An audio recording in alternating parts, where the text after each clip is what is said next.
Good afternoon, everyone. We seem to be only missing Councillor Allen, who was on a hearings catch-up a few minutes ago, so I'll just give him a couple of minutes. Can everyone hear me okay? Can you just put your...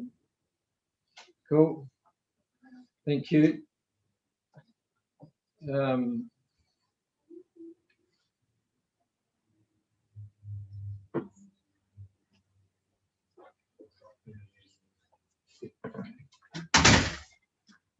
Joe, David didn't mention anything that he was going to hold them up.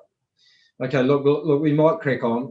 I know that there are people in chambers, so welcome to them that have taken the time and effort to be here present for this workshop. Also welcome to Rob again and to Dan. Thank you very much for joining us. And I suppose in some ways doing it from your home is probably a little bit more convenient, but we wish we were in the same room, but hopefully that'll be resolved in the next few days as well. So I'm sitting in the Taurua room, and I've accompanied by some officers as well who will assist me in terms of what's going on. We have, while this is a workshop, obviously we're going to give some direction and give some options that can be included into the long-term plan. But just wanted to emphasise that this is not a forum for actually making decisions. It is only a forum for deciding direction and giving options for the long-term plan. That any clarification or questions that need to be answered can be done before we adopt the consultation document on the 3rd of March. So we've got a couple more weeks before that is actually adopted. So if, anyone that needs some more information can easily obtain that. What we're going to do today is to, first of all, just do the proper apologies and ask for any conflicts of interest. So we have an apology from Councillor Pirihira Tukapua. I don't see Councillor Allen or Councillor Ketu online. Joe. Whoops. Councillor Allen has just advised me that he's having some technical difficulties getting back onto Zoom that he's just working on at the moment. All right, so we expect him to join us shortly. So Councillor Ketu and Councillor Tukapua, apologies at this stage, and Councillor Allen for lateness. Are there any councillors who have any conflicts of interest they would like to announce? Councillor Isaacs? Yeah, thanks, Bernie. I am a shareholder of a development company that is doing a small subdivision at the moment, so I would like to declare a conflict of interest for this workshop. Whether you want me to leave the meeting or just to not comment, that's totally up to you guys. I'm happy to do take direction from you, Mayor, and but definitely I believe that the conflict, so I don't want to be involved in persuading or giving my opinion on something that may affect one of the companies that I have a share in. Thank you. So thanks for that. You are quite welcome to stay and listen to the workshop but not participate. Thank you. Likewise for me, Benny. All right, thank you. So we've got announced of two conflicts there from Councillors Isaacs and Bishop. Okay, welcome to our presenters, Rob and Dan, and I'll get you to introduce yourselves shortly. So what we're going to do today is basically go through the presentation that you've only just received in the last couple of hours. Unfortunately, those that were in the presentation last week will pretty much hear the same thing again, but there were some councillors who didn't hear that and so need to be made aware of that. And then we will go back to the areas that we need to give direction or give options. So we'll have the complete presentation first and then go back to sort out those issues that we need to. Obviously, if you want to ask questions or seek clarification from either Rob or Dan when they're speaking, just raise your hands and we'll fit that in. So are there any questions before we start? Sam. Yeah, look, I think it might be useful for Rob to outline what his terms of engagement are for council, because I guess I'd like to really understand whether his direction is to prepare a policy for adoption and consultation as part of the LTP, or whether it's about what could go into a policy if that was the decision that council made. Because I think that there are some questions, and I'll hold on to them until a little bit later, but I feel like I'm just not quite clear on where we're at in the process, because we actually haven't given that overarching strategic direction around what we want to do in the growth funding space. So we're kind of picking one thing with a development contributions policy. So I'm just trying to understand exactly what Rob's mandate or terms of reference are, I guess. So this workshop is for infrastructure funding options, which includes all development contributions, financial contributions, and all things. As a council, we committed to exploring development contributions being reinstituted this term. And so this is part of that process. The reason why we're obviously doing it now is because initially we were going to leave this topic out of the long-term plan, and it would have run either afterwards, but as you've heard, Audit New Zealand have recommended or insisted that we put it into this long-term plan consultation document, and that's why we're having these workshops, so that we can explore those options and the work that Rob's done. Yeah, look, I understand that, and I guess the question I have is that when we were sent a draft policy 2 days ago, which to me sort of has all the indications that we're absolutely doing this fait accompli, and now we're just tinkering with what goes inside it.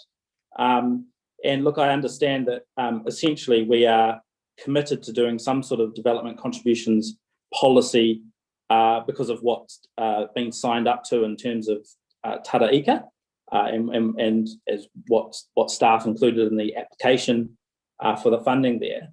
But in terms of that broader picture around what's our strategic vision for growth funding options, what are we actually wanting to achieve? Is it simply cost recovery?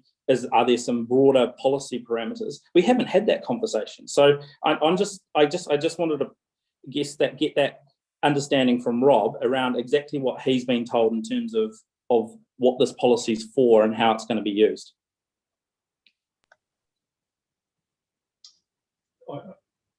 Rob can give a break. Okay. All right. So Rob, are you comfortable with that, doing that? Yeah, I can answer that if you want me to go ahead. Yes, please. Yeah, my brief is fairly narrow. I specialize in development contribution policies. So that really is the scope of my work with your council. Having said that, the DC policies, they are integral to all other parts. Right throughout the Act, it tells you to get all other sources of funding, use them, do not, double count, i.e. require development contributions when there are other sources of funding. So one of the inherent things in a development contribution policy is to go quite strategic. And it first of all says, where are all the subsidies, where are all the other sources of money? So it can't just simply say, I'm going to produce your DC policy. It looks like this. It needs two things. One, that broader context of other sources of funding to make sure you're not encroaching on those or doubling up on them. And the other thing is to put the council's own flavour on the policy, and that's why we seek your direction at this critical point on various key points that make up the policy. If we don't consider those things, we we effectively potentially don't have a lawful policy. You've got to give consideration to those. So yes, in summary, it's a DC policy we've written, but it must take account of all sorts of funding, and it must have a particular bent, if you like, a particular flavour. I'm trying to think of a better word for Horowhenua district. Bernie, can I just have one final question before I shut up and let Rob get on with it? I guess, which is around, so obviously you've prepared a draft development contributions policy for us to give some feedback and some direction on. I've got some thoughts about that, but I just want to understand how it connects in with the financial strategy and the finance and revenue policy. Because again, those are two pieces of work that we actually haven't done, in my view, robust work around. And I would have thought that this policy flows from those key documents. Is that correct? The DC policy is very much a follow-up policy. It does more or less what it's told. The key is the revenue and financing policy. So while we have to have the DC policy, it clearly takes direction from the revenue and financing policy, and that those deliberations will ensure that the policy doesn't go off on its own and try and collect DCs for roading or whatever when the revenue and financing policy has decided it's not appropriate to do so. So it's a follow-up policy to the revenue and financing policy principally. So would your advice be that if we haven't sorted and settled on, I guess, an agreed position in terms of finance and revenue policy, you wouldn't want to get too far down the track in terms of the development contributions policy work? I think, it's a complex policy and it's got a lot of issues that you have to attend to. And so it doesn't, yes, it needs that direction from the revenue and financing policy. If we find, as you progress with those discussions, that the DC policy as currently drafted is a bit off the mark and it's trying to take for activities that council deems inappropriate to fund through DCs, then we would have to remove them from the draft. It is, after all, a draft. But to leave it until, not get these directions from you now, and to leave it, it's quite a complex document. It's got to be started early, and it could probably run in parallel. And if it has to be amended at any point because of these higher level discussions, then so be it. It'll have to follow and be amended accordingly. Yeah. Thanks, Rob. Appreciate that. Just a question for Bernie and David then, which is when do we look at when is the finance and revenue policy scheduled for discussion? So that will be looked at as part of the consultation and the assumptions for the long-term plan. I think just see if you can get Doug on the call and just get him to answer that. Or Jacinta. Doug or Jacinta, would you like to make any comments around that sort of process? Yeah, can you hear me? Yeah, well, the revenue and financing policy takes a long time to review in any great extent. So we tend to just review the pieces that we want to change. To do a full review takes a long time, and we never had that ability to do a full review.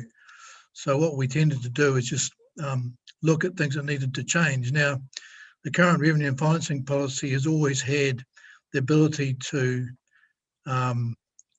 levy development contributions. It's been there since the last time we had development contributions, and we haven't taken that ability out of the policy in any way. So the current policy is enabling development contributions.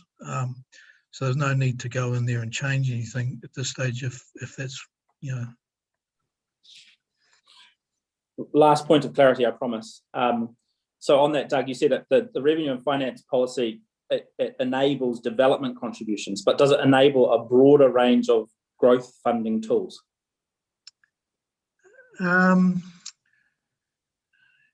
Yeah, it's quite a good point, actually. I don't know whether it enables specific. I don't think it specifically mentions things like developer agreements. I'd have to check on that, but it certainly enables development contributions. Because I think- the ability, the change in legislation that enabled you to have developer agreements has been quite recent. So I'm not sure whether it specifically mentions those. So yeah, you've got a good point there.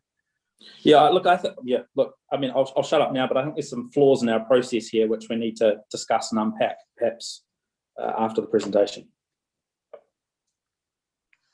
So just a reminder, and welcome, Robert Kiru. No, thanks for tuning in, Robert.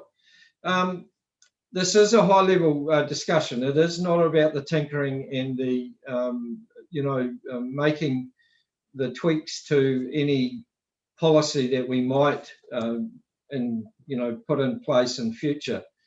So it is just at this stage giving high-level direction and putting and enabling the consultation document to go out with an option in it.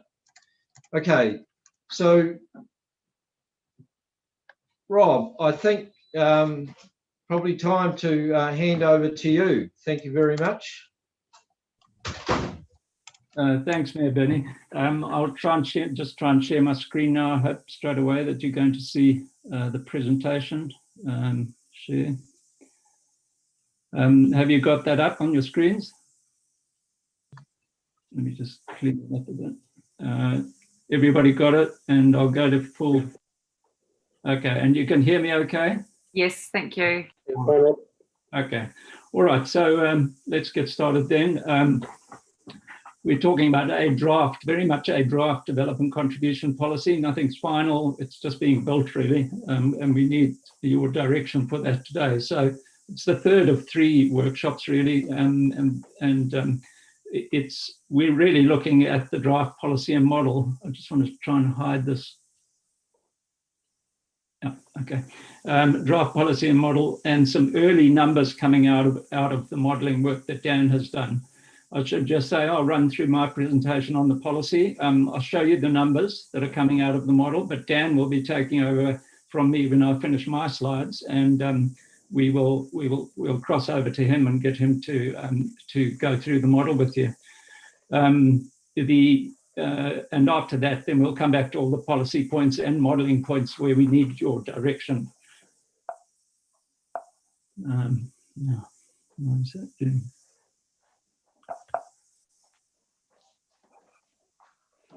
Okay, all right. So the draft development contribution policy document that was circulated to you, part 1 comprises the introduction, the policy decisions of council, and section 3 of that is the practical application section. The introduction covers the growth context, the infrastructure response, sources of funding, as we've already spoken about, and the role of development contributions in that whole mix of funding. And I'll cover more on that as we go through. The policy decisions in section 2 cover off the various matters that council really has to give consideration to in providing a nice, clear policy position. And then practical application. This is the section where we deal with the everyday use of the policy. And really, it'll be part 1 that is the key document for most people for day-to-day use. That'll be the document that we effectively pull out first, that a member of the public can look at, can talk to an officer or anybody about. It's the sort of the go-to document. That's what I'm trying to get at. Part 2, however, is somewhat drier. If part 1 isn't, part 2 is somewhat drier. It's got the legislative compliance list. Every single part of the act and other acts that we have to go through is listed in there. It contains an explanation of the contribution calculation, which Dan is going to show you shortly. But it also has the appendices. A couple of them are required by law, such as the significant assumptions, and it's got a glossary of terms and the catchments. So that's the basic structure of the policy at the moment. It can always change if we can, anytime we can make it easier for the public to read or for anybody to understand, by all means. All right, getting straight into section 1, the introduction. It's got the growth context, deals with sources of funding. It has specific reference to financial contributions. There's an issue there which I need to discuss. and then the role of development contributions themselves. So the growth context, steady growth at present, which is now becoming large scale in some areas. Some very strong drivers, as you know, the Wellington drivers, the motorways, rental issues in Wellington and so forth. So the 95th growth percentile has been confirmed for going forward in the current LTP.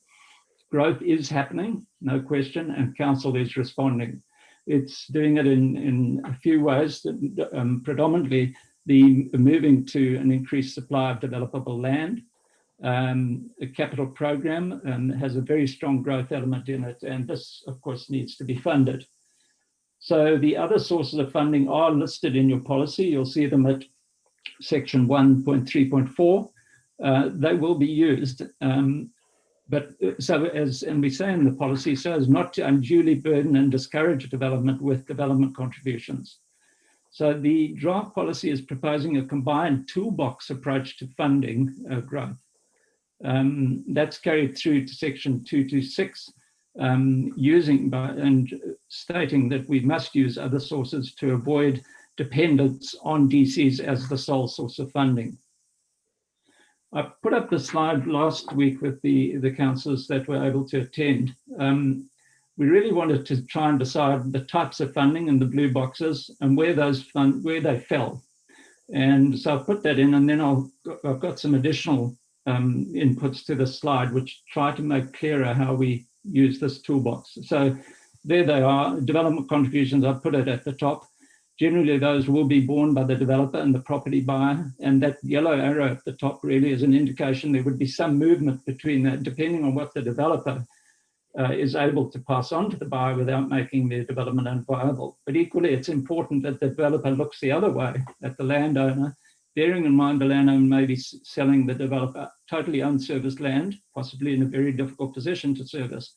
But the fact that it may have a zoning or a structure plan over it may not take account of those. So it's very important that not all the cost of what might be a very difficult build because of difficult land is borne by the developer and the property buyer. Some of that should really go back and reflect the true developable value of that land.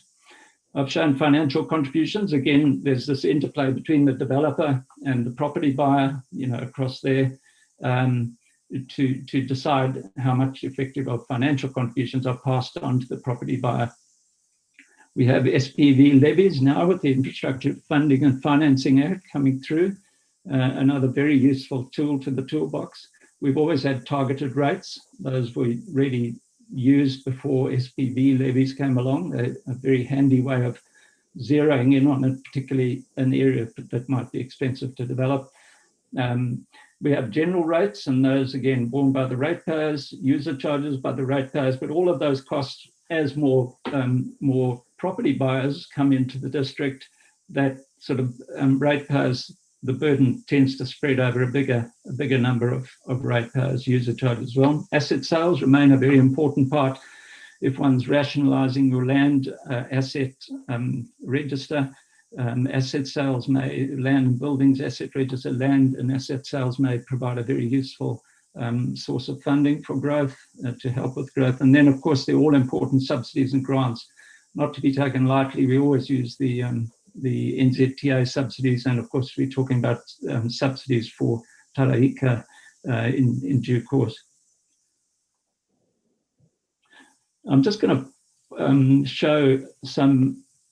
There was a question. Okay. There was a question from Sam.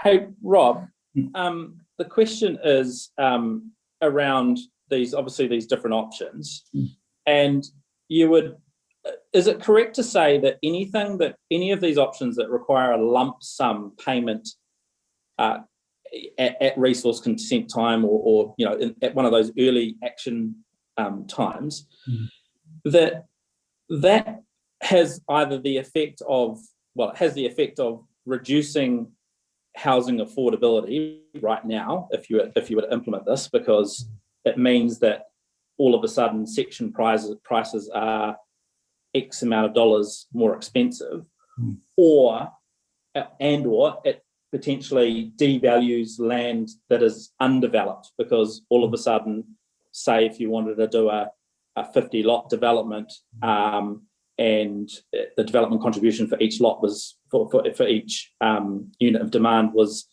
$20,000, then you're potentially talking about that value of that land being $1 million less. And so in some ways, what I'm saying is the lump sum would seem to have more of an effect on affordability and land values than other options that are spread over a longer period of time. For example, recovered through SPV levies or targeted rates over a 20, 30-year period of time.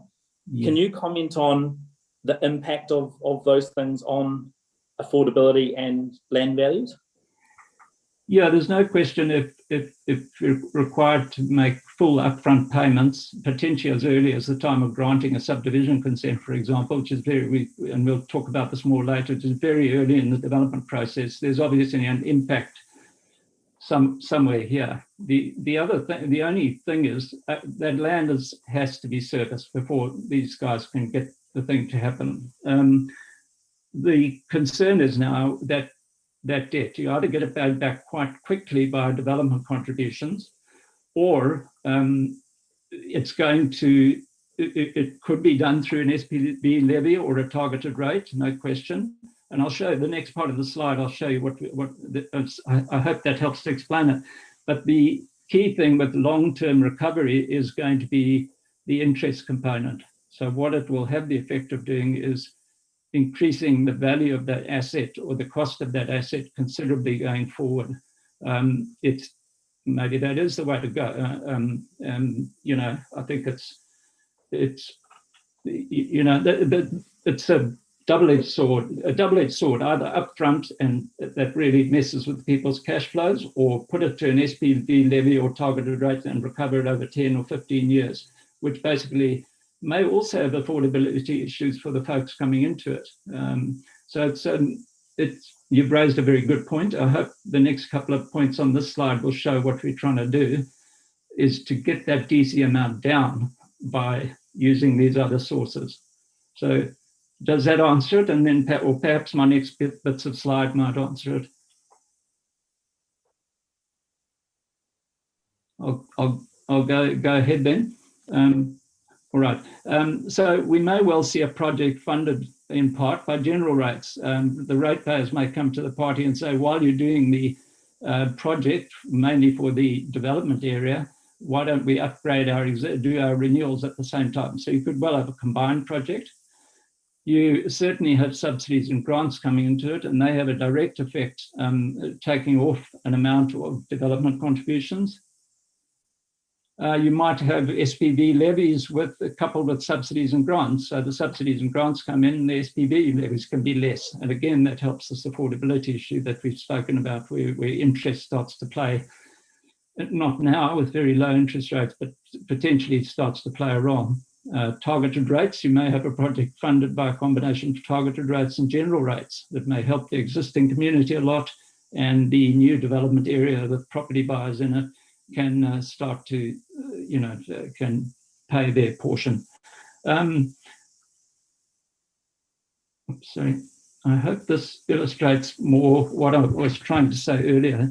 The key thing is, the main thing with development contribution, if you've got another source of funding, there are various parts of that act that tell us if there are other sources of funding, even down to the development and consent level, not just up at LTP level when you're deciding what the DC amount should be. If there's another source of funding from a third party or from the developer, it's got to come out of the DC. So if we are looking to fund a particular project by development contributions only, and that very high upfront cost that you spoke about, the SPV levies, once they're negotiated, could be brought in very effectively to cut that amount. Similarly, the development agreements, the developer may come in and say, look, I believe I can do that piece of work for far less than that. You cannot go on and charge the developer the full DC. The developer would have to be credited through potentially, probably best, a development agreement. So I think this slide tries to illustrate that DCs are not, it's not all about DCs and hitting everyone with a big check on the day. that we've got to bring, this marshal all of these sources cleverly, if you like, to meet the growth challenge. Rob, Sam here. Look, that's a really good slide. Thank you, because I think that this sort of really hits the mark in terms of what I'm looking for, which is a range of tools in our toolbox. But I would like, I guess, us to be very clear about where development contribution sits in that hierarchy, because I guess around that affordability question and the effect on land value that I just talked about, I would imagine that, for example, if you put development contributions as your preferred or primary growth funding tool, so it's option number one, then it would have a negative impact on things like on the market building affordable homes, for example, because if the same lot, whether it's 300 square meters or 2,000 square meters, if they're paying the same development contribution, the market is not going to build those sort of entry level affordable homes, because it just jacks up the price. Mm-hmm. So in terms of the policy settings that we are trying to set through this policy and our approach to growth funding, I would have thought that it's not just about looking at it as a pure cost recovery exercise. It's about looking at the broader objectives that we're trying to achieve in terms of the types of housing that we're trying to encourage, and then also looking at these different options in terms of, like you take the SPV, that's obviously has a huge amount of benefits in terms of taking that off the council balance sheet, and so it gives you more room to do more things. So, is that what you're proposing to do in terms of you would cover off all of these funding tools in a development contributions policy, so it's clear where the development contributions sit in terms of the tool hierarchy, or is there going to be a matrix or something that sort of identifies what tool is appropriate when? Yeah, we have certainly, and when Dan explains it, he's already factored in the all NZTA subsidies, all subsidies coming down for Taraika, their drawdown dates, the soft loans that are coming through for that. So those are already built into the model. So we're working away at removing those. Now, some things like SPV levies and a development agreement may not turn up, and that's the worry. So the particular piece of land costs a certain amount to service, and that's why I think, yes, in answer to that, it must be one of the it must be there. We're required to have one by law. It must be there. This development contribution policy sitting minus net of all these subsidies and things sitting underneath there, and if SPV levies are negotiated, they then at a later stage would take out big portions of it. It has to be there for them to take out those portions. I believe it is the sort of, not the primary source, but it's the sort of the foundation document for funding the servicing of that land. If not, you've got to really, these top two haven't arrived yet, and some of these haven't arrived yet. Those are taken, the subsidies and grants are taken into account, and the loans, loans coming down, those have been taken into account. But these in particular, if they aren't negotiated in time, then effectively all of that funding that the DC policy figured out was needed to be the net funding is going to have to go to either FCs, and we'll talk about those, going to have to go to targeted rates or general, it'll have to come down here somewhere. So I think it has to be there, and it really is, I wouldn't say primary, happy to change any emphasis that appears to be on primary to the fundamental, but something's got to be there. And the scale of growth you're looking at, is pretty enormous. And I'll show you some of the figures. I've done comparisons on the figures coming out of Dan's model with some of the other big greenfield TLAs. And yeah, it is expensive, no question. Yeah, Robert's Ross Brannigan here. I had a similar question around the description of the draft policy proposes development contributions being the significant or primary source of funding, but I'm happy to leave that to later when Dan's involved, if that helps. But I just wanted some explanation around what difference that makes between that terminology, because primary suggests something more than significant. Yeah, okay. It's a good point, and I think one of my other slides just a bit further on, the wording in again, it's a draft policy, says, I think it talks about a primary source, but I'm happy to look at that again. Thank you. Yeah. All right, so I just hope that the slide helps to illustrate that we really are looking at you've got big spend coming, and you really are looking at marshalling a bucket load of different sources of funding to get where you want to be. So there are arguments for and against DCs. They're wide-ranging. Some people regard it as a pure tax. The problem with it, as you say, being bang up front, really messes with cash flows, affects marketability of sites and so on. But it must be seen as part of this toolbox of funding options. In a period of strong growth, we need to marshal all sources, and the draft policy proposes DC as a significant / primary. The point we've just been talking about. Happy to look at that wording again, but perhaps look at the sort of scale of figures that Dan will be showing you, and you'll realise that DCs are quite possibly pretty necessary, maybe not primary, but pretty necessary. So that's in section, as Ross has indicated, it's in section 1.4, and then in policy section 2.2.5, and we'll discuss that later. We'll look for a direction at the end, as we've said, we'll look at it at the end of the workshop. So sources of funding continued. Importantly, the draft policy recognised that the financial contribution policy 2015 was adopted at a time of low or no growth. It must be reviewed once every 3 years, so it's a bit overdue on that. It must summarise the total cost of growth-related LTP capex and the proportion to be funded by the various sources, including financial contributions. Having looked at it, it's my view that until it's reviewed again and refreshed and got numbers put into it, financial contributions will not really be a viable source of growth funding for this LTP. And that's written in section 1.3.2. There are no dollars assigned to FCs at the moment and in the policy, so it needs a refresh.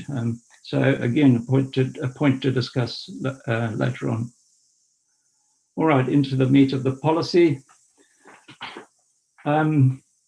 Considerations and policy position required on the following key matters in the policy section. Contributions can only be taken for development when the development as defined in the Act occurs. I'll explain that a bit more in a moment.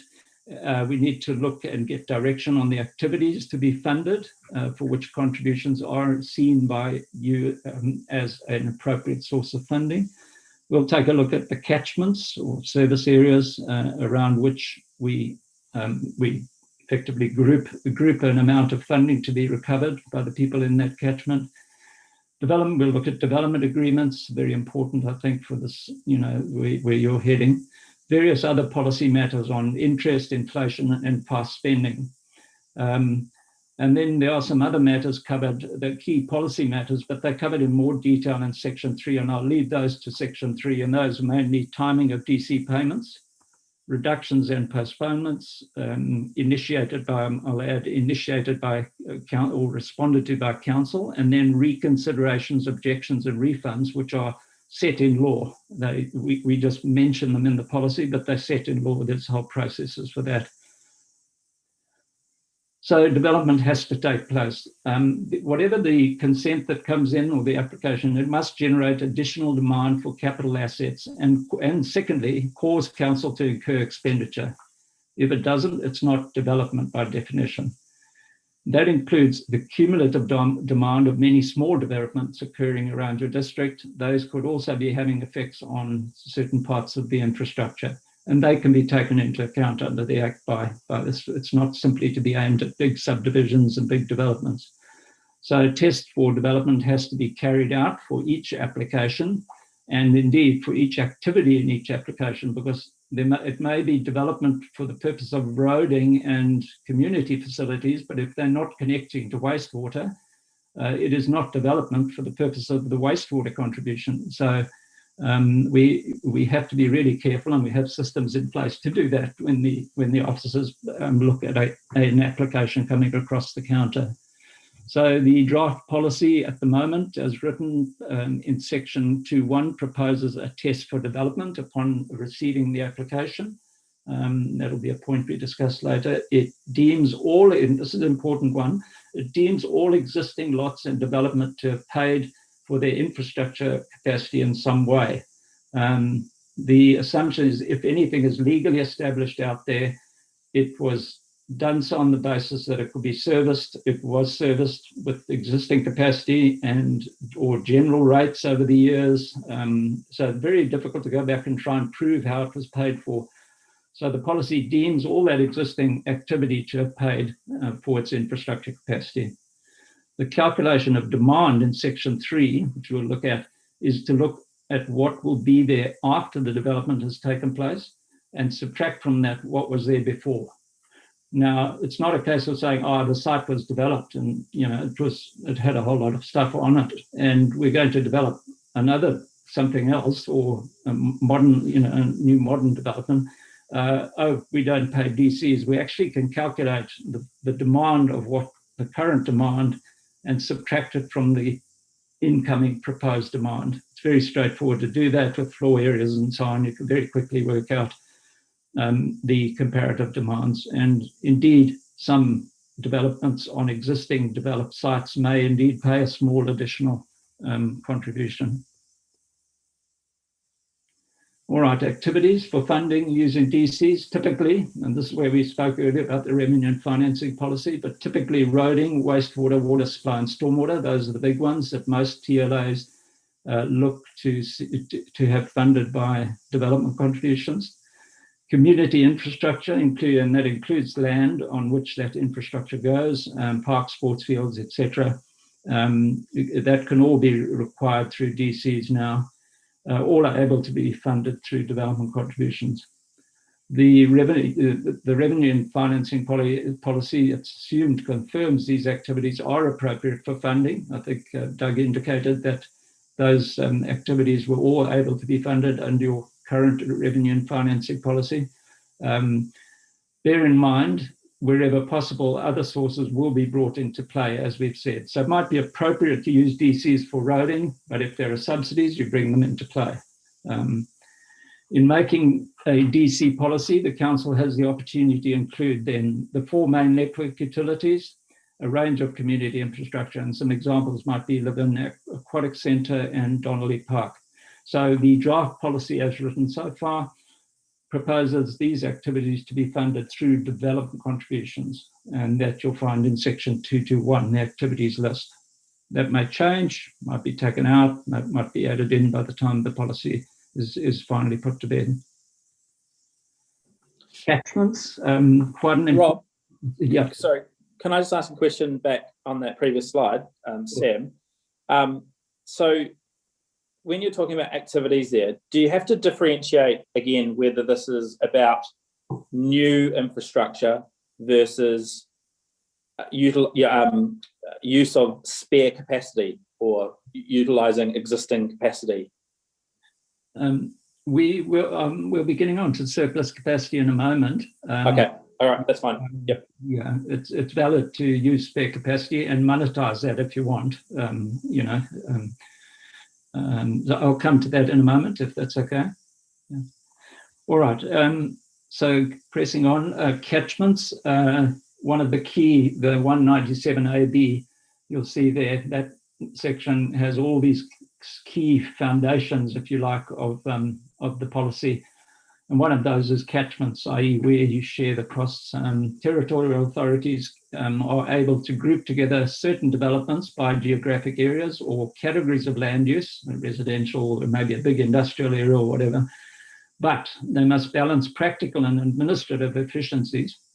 So you could, in other words, you can make one huge catchment for everything, but you've got to balance that with fairness and equity. And if it's very expensive to develop in one particular part of the district and very inexpensive in another, then it's very difficult, or it becomes more difficult to start trying to justify large catchments.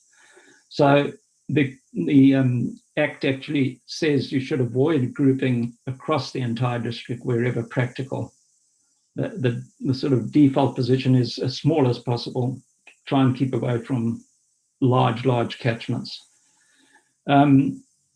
The large catchments are practical and easy to administer, but the Act, as I said, the Act discouraged them. Some can be justified, such as roading in particular is a classic. You've got a network and people can really use that district roading network at will, go from one part of the district to another, etc. However, if costs between areas are similar, it may also be possible to combine several schemes. So when we look at water and wastewater, for example, you've got several schemes making up your district. It may be practical to combine those schemes if they've got fairly similar costs across them. At the moment, and as you'll see from Dan's work, we've split this, we're keeping the schemes separate, but we'll be looking for direction from you as to whether we lump those together.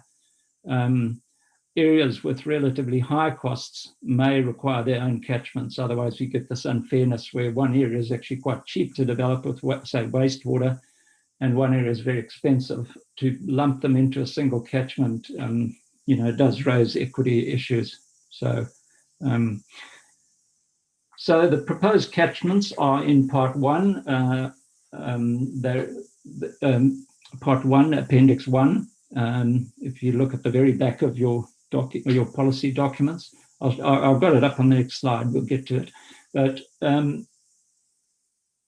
they're based on the policy in section 3.2.3, and that goes as follows. The policy is as drafted, has the roading and community infrastructure activities as district-wide catchments.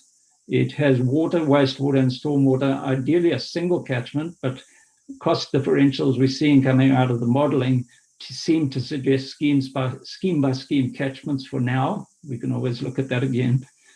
Some water projects are not allocated to a scheme. They go into a single district-wide catchment with a fairly small contribution.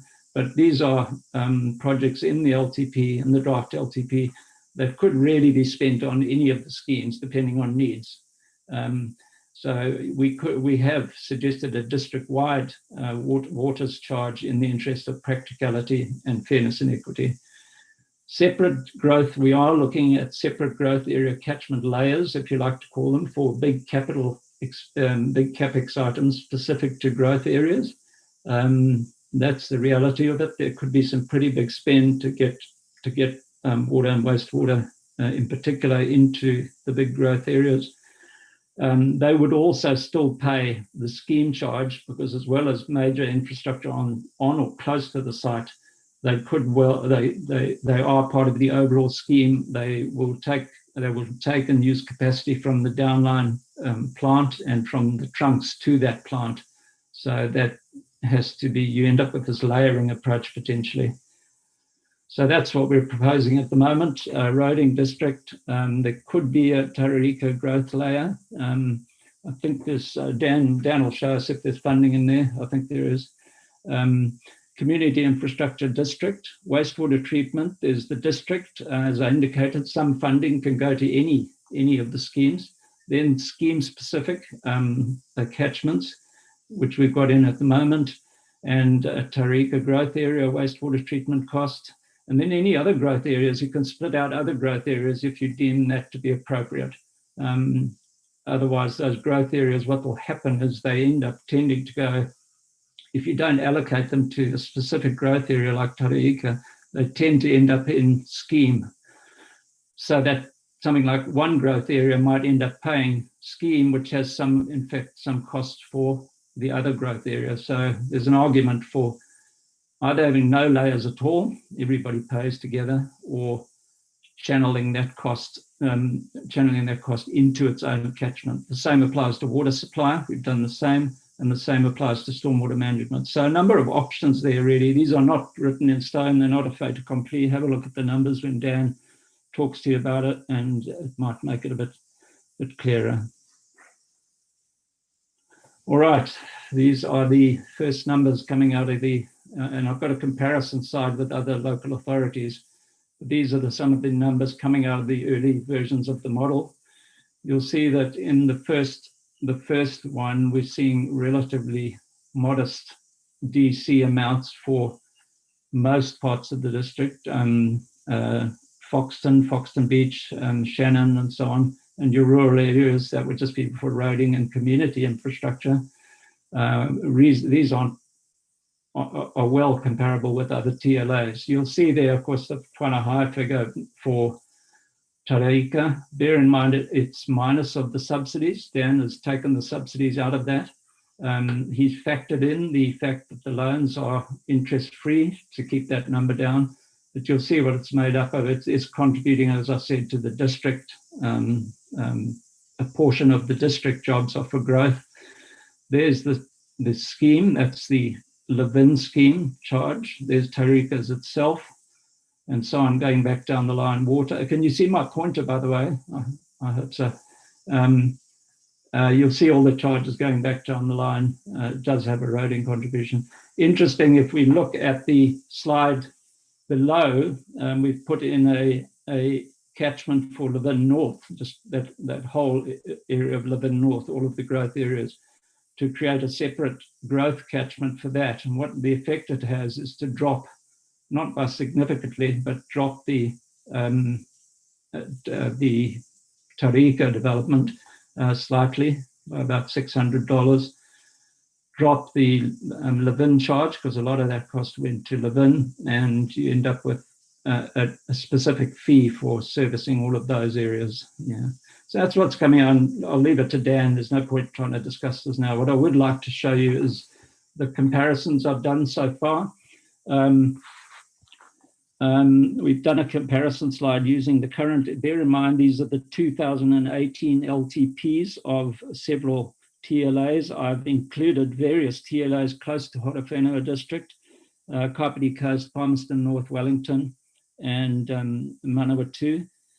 These are averages. So within those numbers, you will see variations. I've just taken the average of, say, Manawatu. I've looked at the wastewater charges, wastewater charge, and I've averaged the different centres to give that figure. So some are higher, some are low. It's the average. Some may pay way more, some less. The comparison only at the moment covers transport, water supply, and wastewater. It's very difficult to try and get some sense of comparison with community infrastructure and stormwater. Some areas have extremely small stormwater catchments. They're all over the place. So it's very hard to get a meaningful average. Some community infrastructure just does not include reserves and so on. So these are the big ticket items, having said that. So it is still quite useful. So you see, for the most of the district, we average in below the average for the other TLAs. So the third column in from the right is the average for all of the TLAs to the left of it. So for the district, not including the growth areas, you're coming in reasonably comparably low with you're down with Palmerston, Hauraki district, and to a certain extent, Thames Coromandel. However, when you bring in the growth element of new greenfield areas, you're going up quite substantially. So that's the standard charges plus the growth areas, you're going up quite substantially. Having said that, you can see the effect of big greenfield over here. I mean, these are cities that really are cranking out huge amounts of investment for big greenfield growth at the moment, or have been for the last 2 or 3 years. Particularly since, in Auckland's case, since the Auckland Housing Accord. All those big areas south of Auckland are going ahead now from the Housing Accord, and they are causing these massive prices. So you see, for example, water and wastewater, 9,000 each, so 18,000. I mean, that's virtually just for those two services. They're more or less double what we're seeing for Taraika, and certainly way above what we're looking at for the schemes, the non-greenfield areas, if you like. So it's just an interesting comparison, and we'll keep updating it as the model gets updated and we get better numbers. And also, we really need to look at the effect of Dan's numbers that are coming off the model on business activity. We're just starting to look at those now, but we haven't got much to present to you today on that. Anyway, that's just for your information. Greenfield, I think the conclusion is Greenfield can be pretty pricey if it wants to be, if it's it's hard to service or whatever. Development, right? Development agreements. The DC policy it will be the standard process for most developments day to day. So when activities come over the counter, you will normally pull out the DC policy and apply that. But complex developments, as we know, with developer-driven infrastructure, land swaps being proposed, staging being proposed, development agreements can really help to facilitate those developments and make them go on. We know of examples happening now where the development is going ahead really because the developer said, look, council, I know you're not ready. I'll go ahead with it. You can credit me your DCs later on. So there's a lot of that sort of thing going. It works really well. And so long as it's done, with a proper agreement. Agreements are proving useful, and you can refer to them in the DC policy, again, as another source of funding. The Act sets out the contents, limitations, and process for disputes and terminating these agreements, but we can also set council criteria in the policy that really we want observed when a development agreement is negotiated. For example, procurement. Are you getting the right value for money? It's not simply a case of saying, well, fine, you go ahead, you build that intersection or you build that stretch of road for us and those stormwater ponds. How much? And the developers say, oh, it's going to cost. You've really got to have some system where those costs are scrutinized and potentially it can be done cheaper by somebody else. You've got to look at those. Otherwise, you run the risk of overspending on the job. Way more than possibly you'd envisage in your LTP.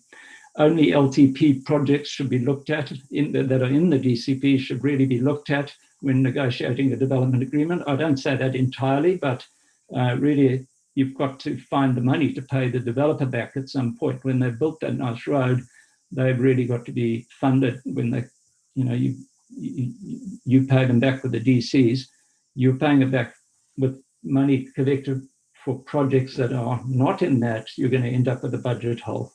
So really you've got to have a backup to be able to pay the developer in your LTP.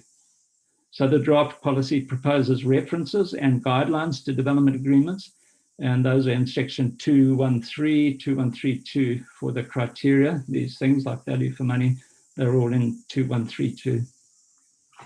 Other policy matters, this finishes off section 2, I think.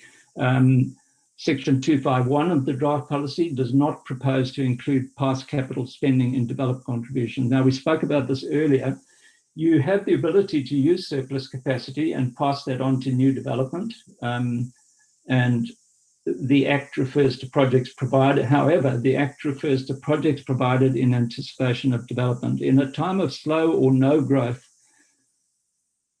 some of your capital projects in the past years have been put in with no express intention to fund development capacity.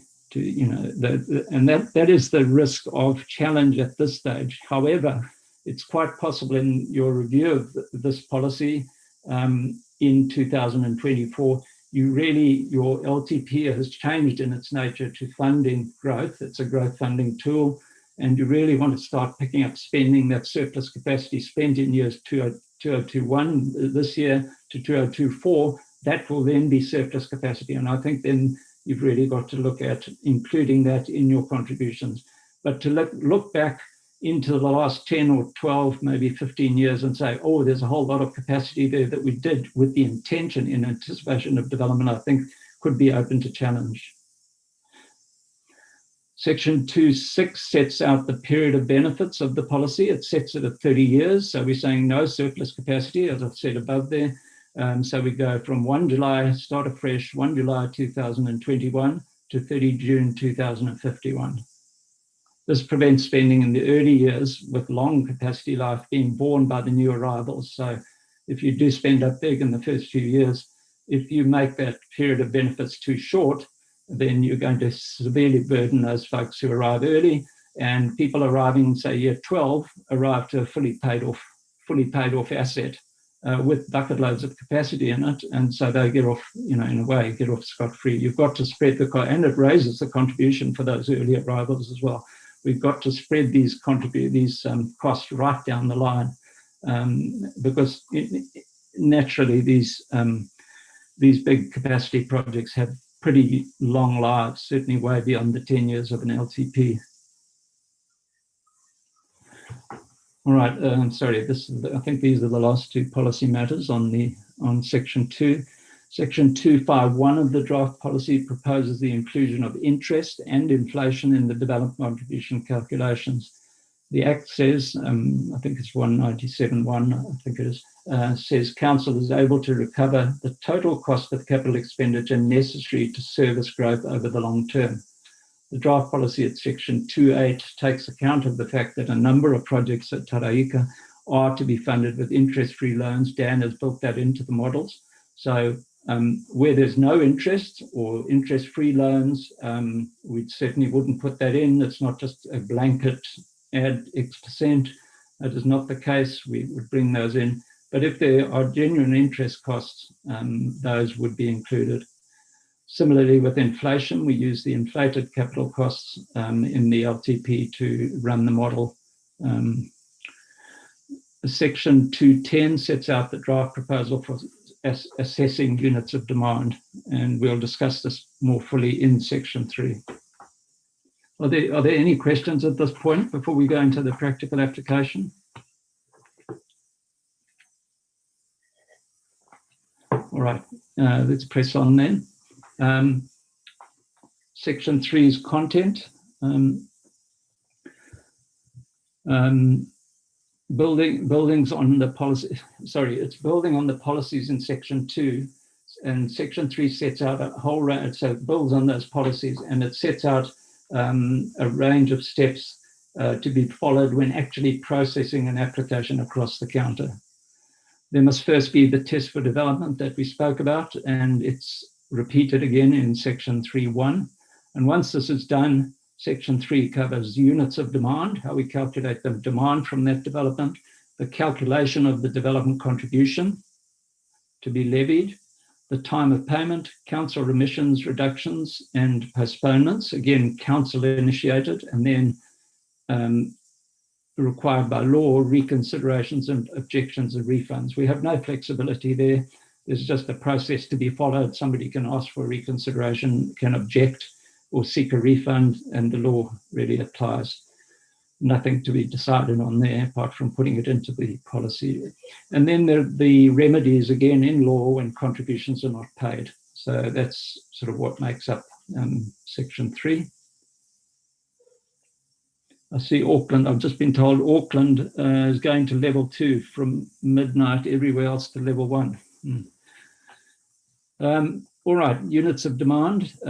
Schedule 13.2 of the Act says that Council must demonstrate in its methodology that it has attributed units of demand to particular developments or types of development on a consistent and equitable basis. So it's a fair distribution of those, of the costs. We use the term unit of demand. People use other ones like household unit equivalent. Our belief is that we're talking about demand on infrastructure, so unit of demand is appropriate, we believe. There are reasonably tried and tested methodologies and standard tables starting to emerge between territorial authorities.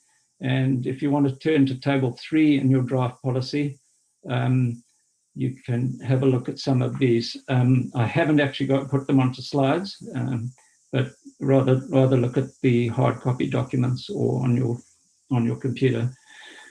Table 3 will cover most day-to-day applications that come through. And there's always an opportunity for a developer to seek a council review. I spoke of those, council-initiated review, or a reconsideration objection under the Act to such amounts. Not ideal. Hopefully the table will apply in many cases. It's not ideal really to say if the table doesn't apply tough, they can object. We really do want to make it reasonable to use, the policy reasonable to use. So we really do want to look for some avenues to assist instead of just using table 3, rote, if you like. So what does Table 3 propose? It proposes a number of standard development types. One lot is one unit of demand, regardless of its size, rural, urban, industrial, whatever. It'll be what comes onto that lot afterwards that is more germane. But one lot is one unit of demand. One standard dwelling of 2+ bedrooms is one unit of demand. And then there are variations for smaller homes, retirement units, and accommodation units in hotels and motels and the like. The retirement sector did negotiate some years ago, I think, with Auckland Council to come up with some reasonable reductions, because their communities have a lot of their own on-site facilities for community infrastructure, for example. They don't use the roads a lot, so there were reductions, and we've largely used those same factors. They were based on some science, and we've used those factors in Table 3. It proposes that some activities that are not development should be, they are listed. They have no demand on all or certain activities, council activities. And so far it lists farm buildings, properties unable to be developed because of covenants, lots. The lots are smaller than their, lots are smaller, and this makes them unable to be developed. And you think of remnant pieces of land or a title for a stormwater pond, for example. These should not be required to pay a development contribution. Business developments for community infrastructure only. The table as currently drafted says that business developments and lots should not pay a community infrastructure activity contribution. Network infrastructure, you're not allowed to charge for that stormwater pond I spoke of, even if it's on a lot of its own, for pipes, for lines, electrical lines, cables, undergrounding, broadband, etc. And developments not connecting to water or wastewater. When they come in, the table just says, is it connecting? No, it's not, 0. Is it connecting to water? Yes, it is. Okay, 1 unit of demand. So it's that fairly straightforward. Other activities not in the draft policy yet that may not be regarded as development. One could think of temporary activities, coming in, somebody putting in a pop-up restaurant for a year. I mean, do you require a development contribution? Alterations in addition to dwellings. I think would be very sensible to put that in. I should probably have put it in the draft. Really, you want to, once the house is built, you really want to keep out of the house, unless, for example, it's split into 2 titles, 2 separate titles, and it becomes two separate family dwellings, then fine. But minor alterations, certainly not development. Parking areas in business developments, they could well be regarded as not development for water, wastewater, stormwater maybe. But so all of these are all the things we've got to think of, and be interested to know if there are others that you think should be on the list of zeros in that table. The table does not distinguish between business types at the moment. Basically, what it's saying is any kind of business, commercial or industrial, the applicant is paying for the cost of the service land and the capacity that offers, and whatever its use in the future. So yes, it may be for something that is not using a lot of water, it may seem punitive to require a large water contribution. There are 2 options. The person may seek not to connect. We've had cases of Gull service stations which have no need for water at all. They would normally incur a water contribution. They've just decided not to connect, so they pay 0. The good thing about it is no matter what its use is in the future, it wouldn't be required to pay another development contribution. And that takes away a whole lot of administration, where the person says, look, we're changing this takeaway into a warehouse, or this, an eatery, a warehouse into an eatery. The last thing we want to be doing is going and saying, oh, you've got to pay a development contribution, because the developer can rightly say, well, what have you changed underground? I'm still using the same wastewater. I'm still using the same streets. What are you going to build that's new because of my change of use? So I think it's very hard to define it as development. So the table 3 There are a number of factors proposed to convert commercial and industrial floor space and impervious area to units of demand. Those factors are based on a bit of science. You'll find that in Appendix 4, I think. Sorry. Appendix 4. And we can look at those in detail probably in another session. They are quite detailed. The asset managers have had a look at them for Horowhenua, and they seem relatively happy that we've got the right data. The table. Rob, Yeah. Sam here. Can I just ask a question on that commercial and industrial floor space? Mm. Are there alternative methodologies that other territorial authorities are using? Because that could be quite arbitrary, I would have thought. So yeah, are there any other methodologies that are some of possible? Some of them are using a range of factors for different types of business. I'm aware of that. I haven't had a look at any of the or many of the policies coming out in the new LTP. Yeah, it is one way to go, is to start distinguishing between types of business, but then somehow you've got to ensure that a consent or a building consent, the statutory triggers that we need to take a DC, can be applied at the time the person changes from, say, a service station that uses very little water and wastewater and changes it to a car wash or a wool washing factory or a food production factory, and starts really using a lot of water and putting a lot of wastewater down the drains. If there's no statutory trigger like a building consent, you would be absolutely unable to require a DC for that. So what about using something like staffing level? I suppose that's not the right description, but maybe like maximum capacity in terms of number of employees or visitors in a particular space. Is that something that could? The fact that does come into the factors that I think Bill recently did some work on the number of employees per square meter, and we've actually brought that into this calculation. Okay, thanks, Rob. All right. The special assessments at the bottom. There is a provision for council to say this is such a different development. It's an unusual development. It's not really listed in the table 3, and we will grant. We'll do a special assessment, and there they would usually look at traffic flows, compare those to a household, look at the development's water and wastewater usage, and its residential component for the purpose of community infrastructure, and an assessment would be made and go out. And so in other words, dialogue with the developer to carry out the special assessment for very unusual developments. Yeah. And there's guidance on that the officer concerned really would need to look at.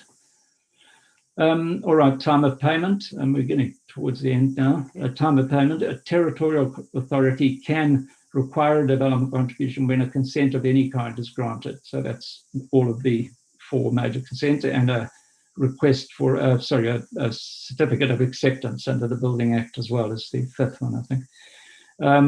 Option 1 is to require DCs at this point of time. When you hand that consent over, the development contribution invoice goes with it. However, we know that subdivision and building consents in particular are granted very early in the development process. There's still a lot to do for the developer and the builder, and costs to incur before the sale of the lot or house can take place. The statutory time points can be a deterrent, can be a serious deterrent to developers.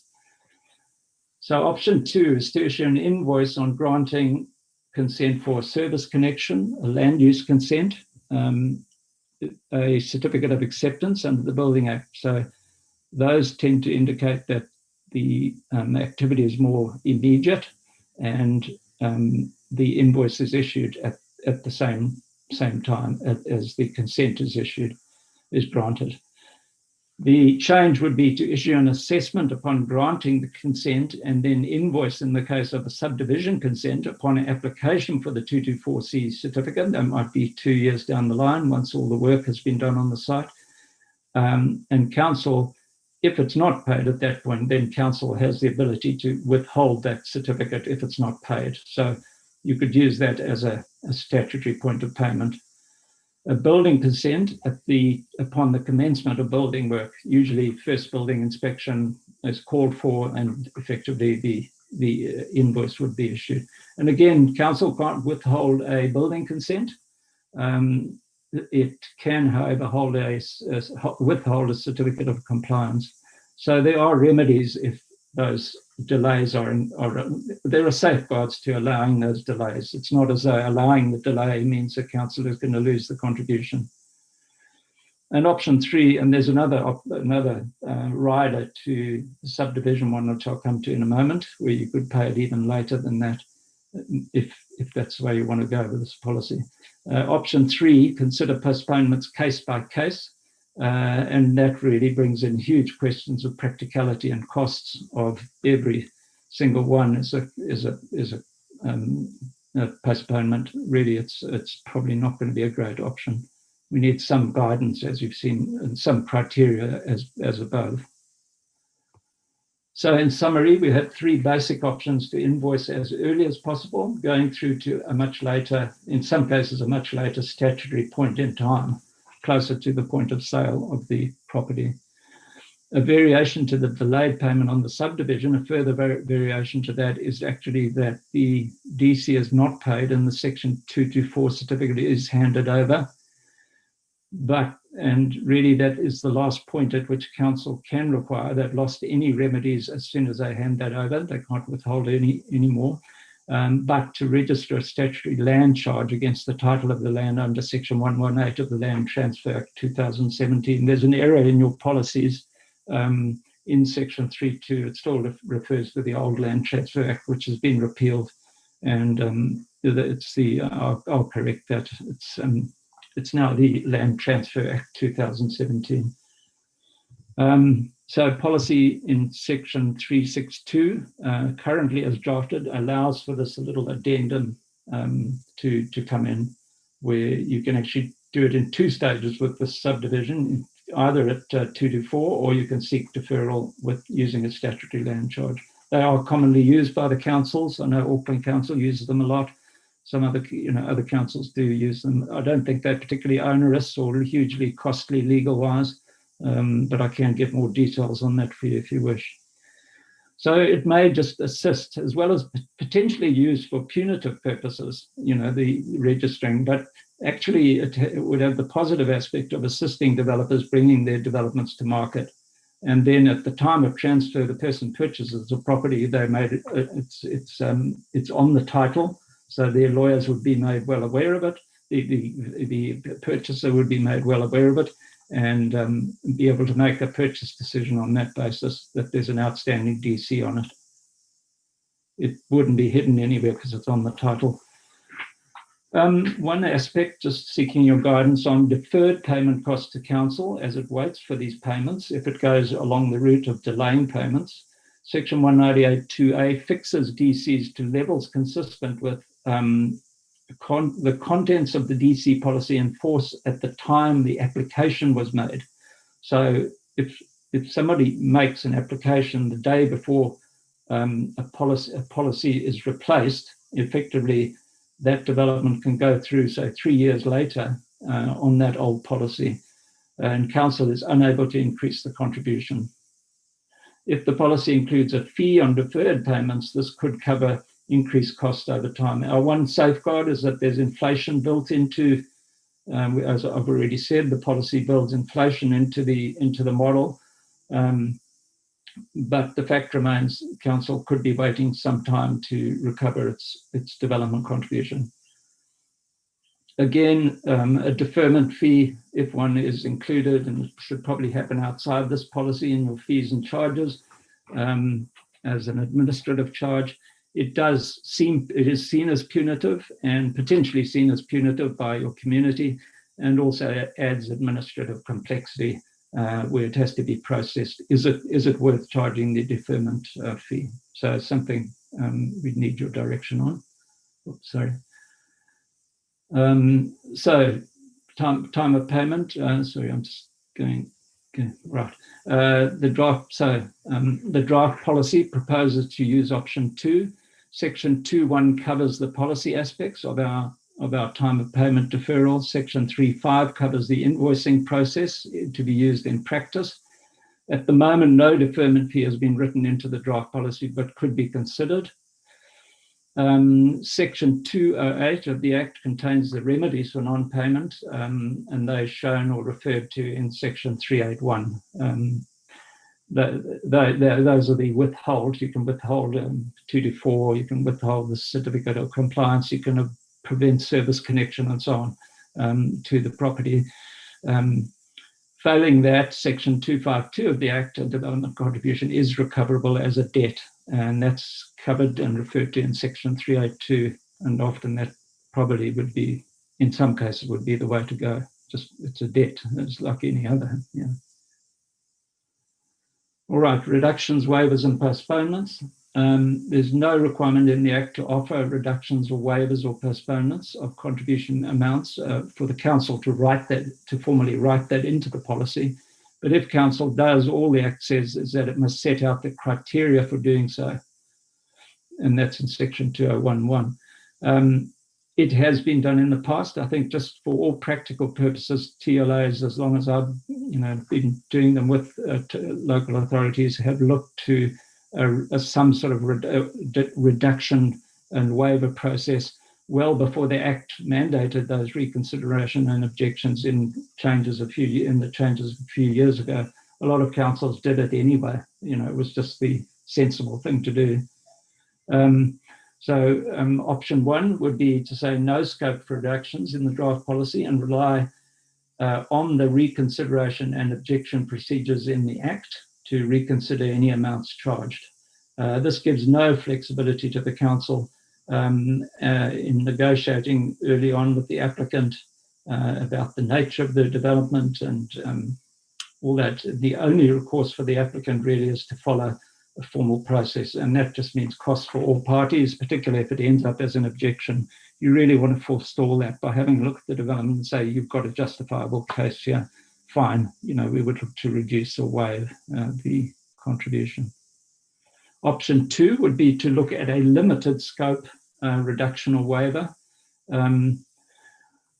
Would be on request to reduce or waive, and would be if at the moment it's drafted as follows. And look, this could be drafted in any way that you wish, but at the moment it looks at anything that creates a significant public benefit. And here we think of charities, hospices, fire stations, etc., critical to the community, and they end up potentially being faced with a high development contribution amount. And then also possibly in this day and age, with housing affordability being such an issue, there may be scope for reducing or waiving in cases of affordability. And the other bullet point, Section 201B, is fairly straightforward. It allows reduction if developers will fund or otherwise provide for the same infrastructure as the contributor. Now that's a given, but we would include it. We included in that section of reductions. The developer comes and says, look, I'll do that pump station at the corner of such and such road. Can you give me a reduction for the value of the pump station? The quasi-development agreement or just arrangement during the consenting stage that we give a reduction for that. The risks with the top option, significant public benefit and affordability, and any other issues that you yourselves may wish to raise as valid reasons, subjectivity, and importantly, if the capital expenditure is still required to service the fire station, hospice, and so on, or meet the affordability requirements of the developer, the value has to be recovered from somewhere else, either by a grant, possibly a Kāinga Ora grant, or some sort of alternative funding.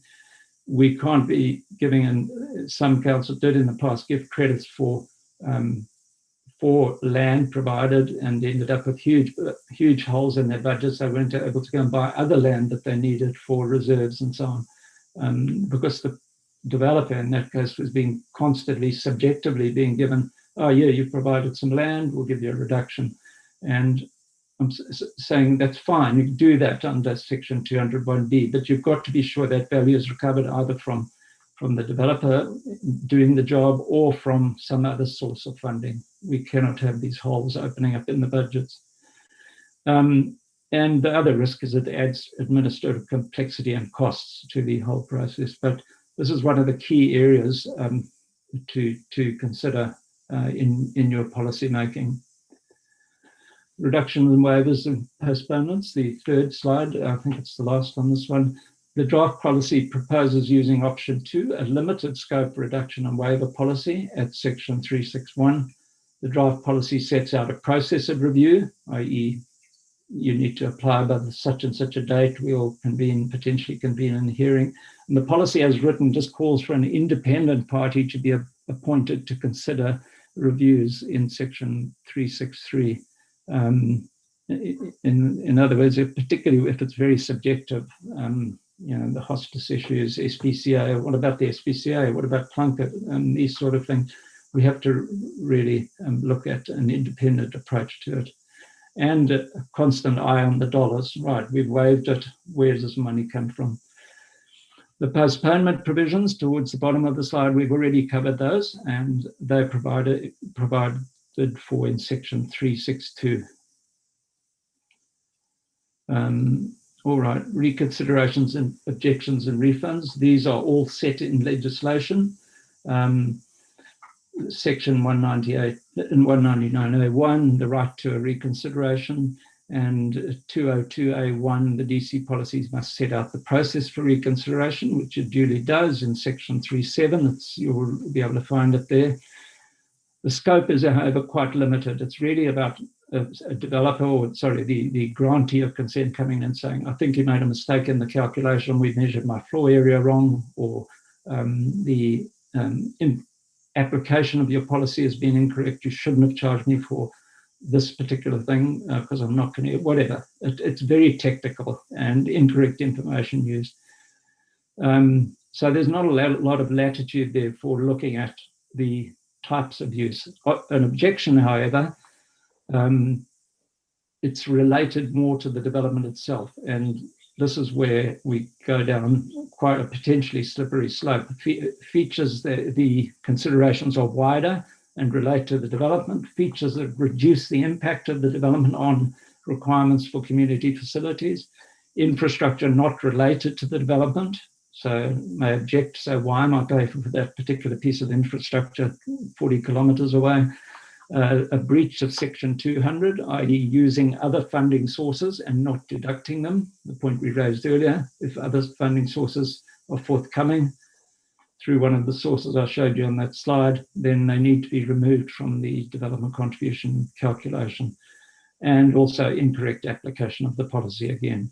So there's a lot more latitude there, and there have been cases where councils have been made to reduce the contribution or refund the contribution. So Rob, just a question I need to ask. Some time ago, I helped a couple of property owners up here that were, and some years ago now, were incorrectly charged development contributions because they actually built new homes on existing services. So is that taken care of in this bit here within the policy? I would like to think that would have been picked up earlier if they built new homes on existing services. Yeah, probably unlikely to happen now, but if it did. Yeah, if they'd been fully serviced beforehand, and under this policy, if you were fully serviced, legally established before, if the site was fully serviced before and has paid its way, then by building the houses, there would be no development contribution policy. We wouldn't have to get to this point. Yeah. Right, okay.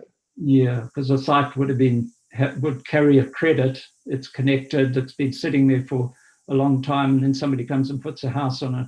Under this policy, it would get the credit of the one lot underneath it. So one house coming in onto one lot, which has already paid a contribution, zero contribution. Yeah. Yeah, they were older properties that a new house was built on, so that's fine. Yeah, it covers it. Yeah, yeah. I think we certainly, the way the policy is written, we can deal with those situations and avoid a contribution payable, depending on the exact details of the thing. Yeah. All right. Sections 209 and 10 of the Act cover refunds. We just refer to them in section 364 of the draft policy. There are the details. The development doesn't proceed or the consent lapses. Council does not provide the infrastructure which the contribution was required. We take this to mean that it's the infrastructure activity that the council was intending to fund. If so long as that is funded by the DC, that's fine. It's because we know projects do change from time to time under each activity. So even if the project changes, it's no argument for saying I'd like a refund, if provided the person is getting a full service that they would have got from the original project.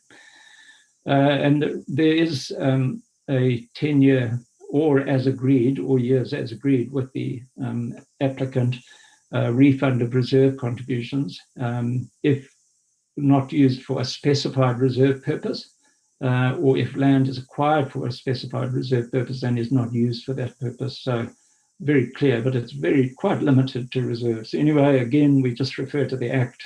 We don't have to think or write any policy on this. All right, part 2. So that's the second document, part of the same policy, but the second document, part 2, section 4 legislation. There's just a few slides here, not long to go. So 4.1 general, it just confirms that this policy is being made under the Local Government Act. It observes all matters in the Act relating to policy content.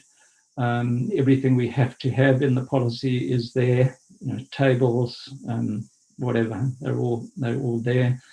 It builds on the principles in section 197A(b), which I mentioned earlier, the 5 key principles underlying the Act in calculating and requiring development contributions. Those are things like catchments we've spoken about, the period of benefits we've spoken, all of those are these principles. I haven't pointed to them each time we've come to them, but suffice to say we've covered those off. As drafted, section 412 currently in this section proposes the decision to make this policy a significant decision, and really that's up for discussion when we get to that later on. The schedule of compliance, there we list, you'll see it in your policy copies, section 4.2 is the schedule of compliance, and it's tended to ensure that all matters of law have been covered off. So it's quite a long table, goes on for a few pages. Every section of the Act we think that applies, it says what that requires, and which refers to the schedule, refers to parts 1 or 2, where you can find that provision in the policy. And similarly, when you look in the policy, at the bottom, you'll see a whole lot of footnotes which say section 197AA, and you can go back to the schedule. So you can visit them both. It just prevents us having to write all the legal jargon into the policy itself. Keep it at the back and just cross-refer to it if needed. Section 4.3 provides the measures to ensure the policy is consistent with other council policies and bylaws. In other words, somebody's saying, I won't pay my DC because I paid my trade waste bylaw, which deals with all my, waste from my factory. Well, that's, I don't think the two are the same thing. So all I'm saying is we're just trying to dovetail the various policies, and one shouldn't really override the other and take away its ability to do what it's meant to do. All right, I'm going to stop here. I'm sure you're pleased with that. And Dan's going to take over. I'll just show you the next. We'll be coming to these slides. And these have all those key points of discussion that I mentioned, which we've really got to get some direction from you on. I'll just touch on the list of appendices. There they are. 2 of concern to you, probably assessment of significant assumptions. You may have made comments on that from the copies you were sent. We can have a look at those again. And the demand factors for business development supporting table 3, you may want to have a look at those again. But right now, I think it's a good time for Dan to take over and talk about the model. So are there any questions before we switch over to Dan? No? Right. I'm going to stop the share on mine. Right, so I've stopped my share. Dan, I don't know if you can.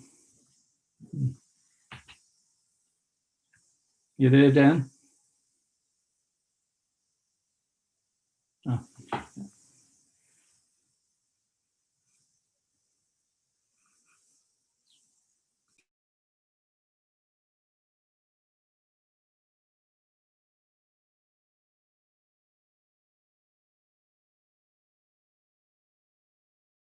All right, hi everyone. Hopefully you can hear me now and see me and see the screen. Is that right? Just because somebody confirmed that I'm not talking to Yes, can hear you. Dan, you're fine. Okay, brilliant. Thank you.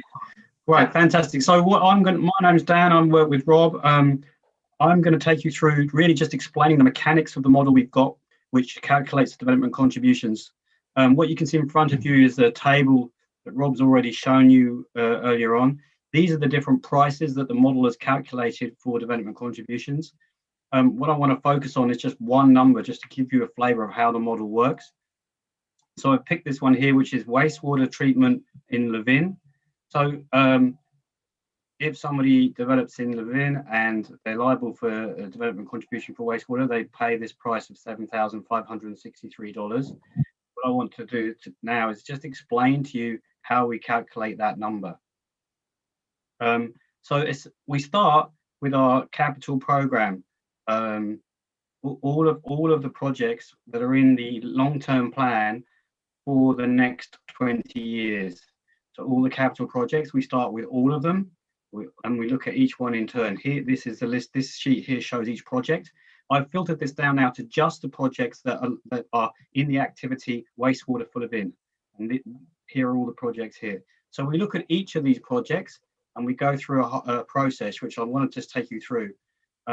So what we've got here, first of all, is the spend, the inflated spend over the 20 years for the projects. So that's included in the model. We've also identified if there are any subsidies for these projects. And you can see there's a couple here that do have subsidies. So we will remove the subsidy costs before we calculate any development contribution. What I'm going to do is I'm going to focus on one project.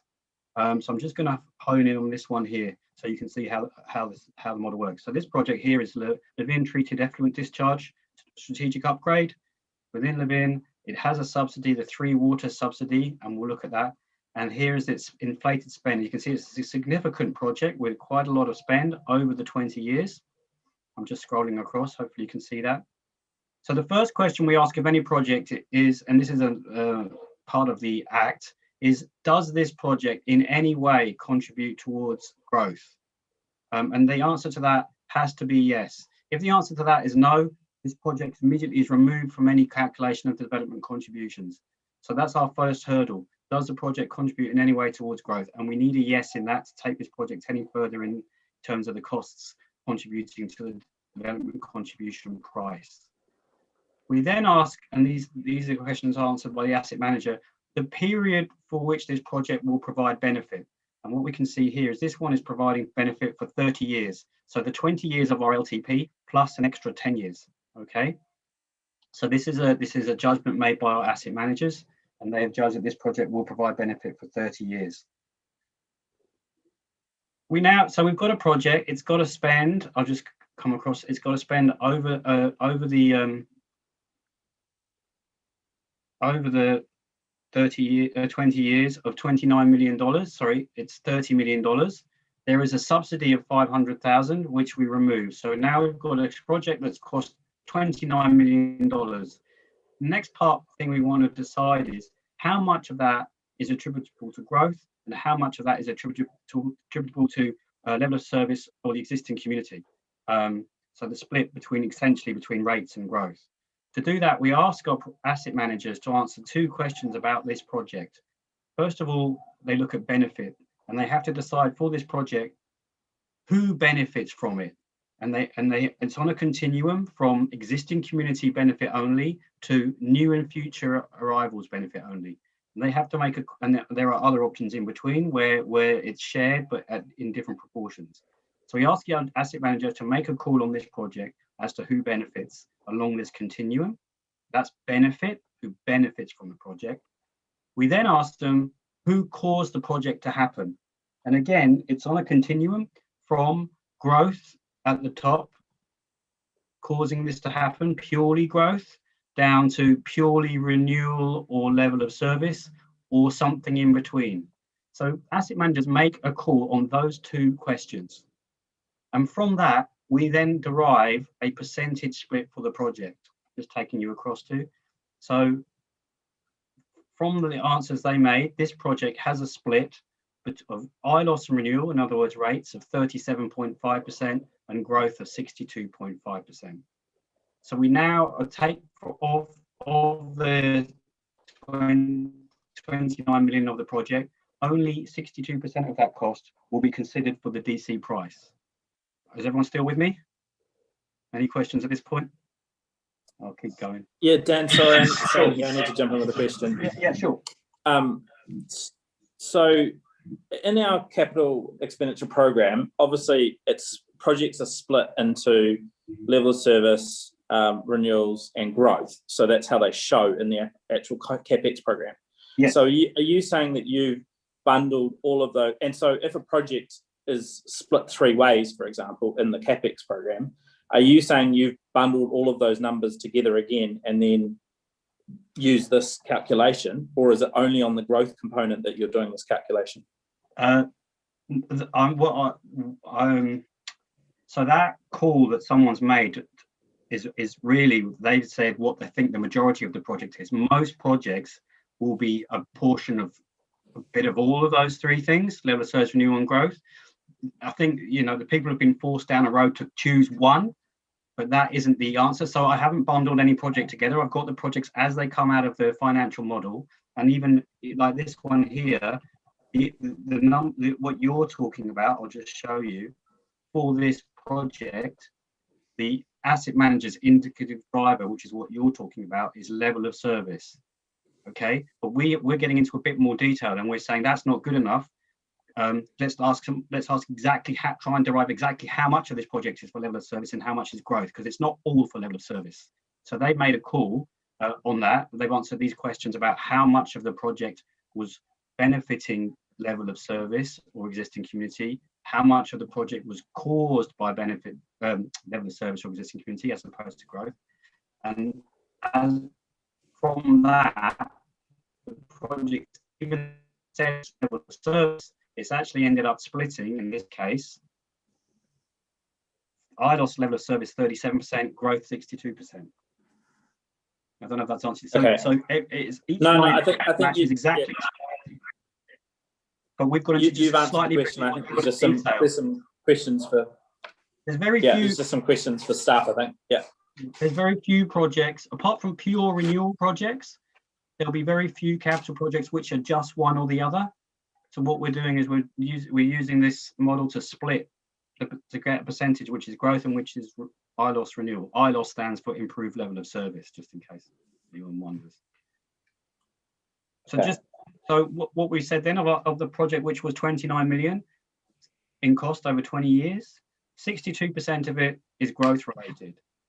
What we then do is we say, okay, but we've said that the benefit of this project is going to last for 30 years.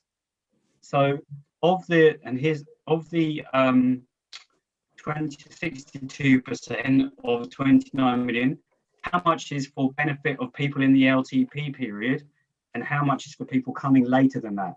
And we look at the number of people coming in those periods where the model says they will be consuming wastewater and live in, and we split the cost further. So this column here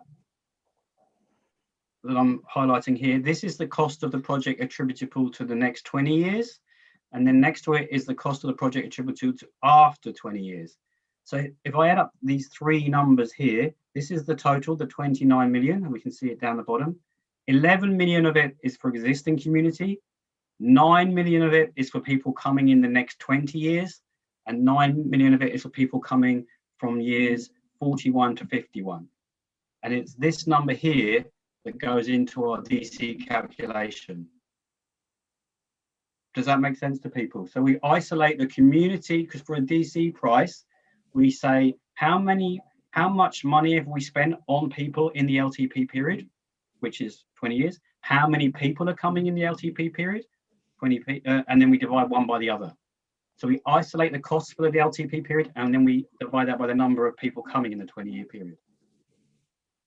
So Dan, if the projections are off in terms of growth, or projects are sequenced differently after, so say you sign off on development contributions policy, and then in 3 years' time you do another LTP, and actually the population growth projections are well off, either up or down, or you've changed the sequencing of projects and perhaps you push them out even beyond that 20-year period.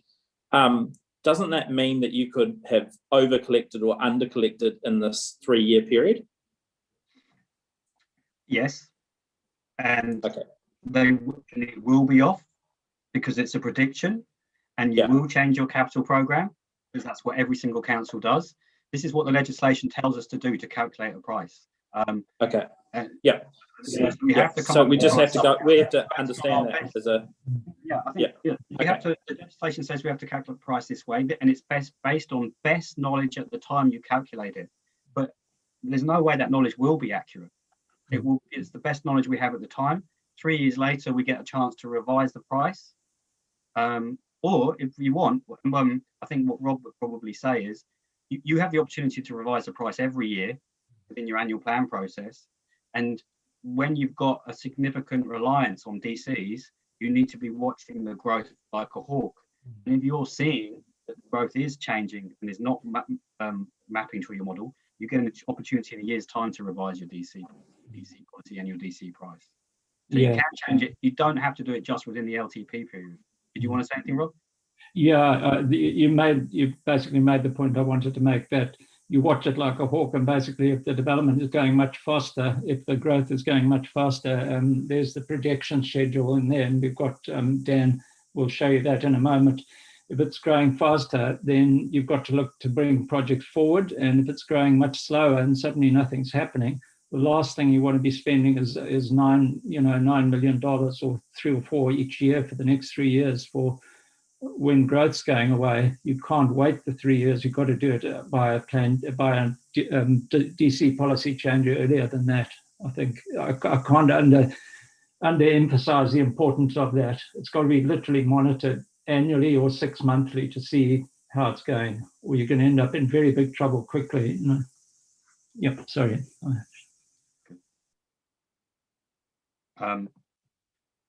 So just to keep going,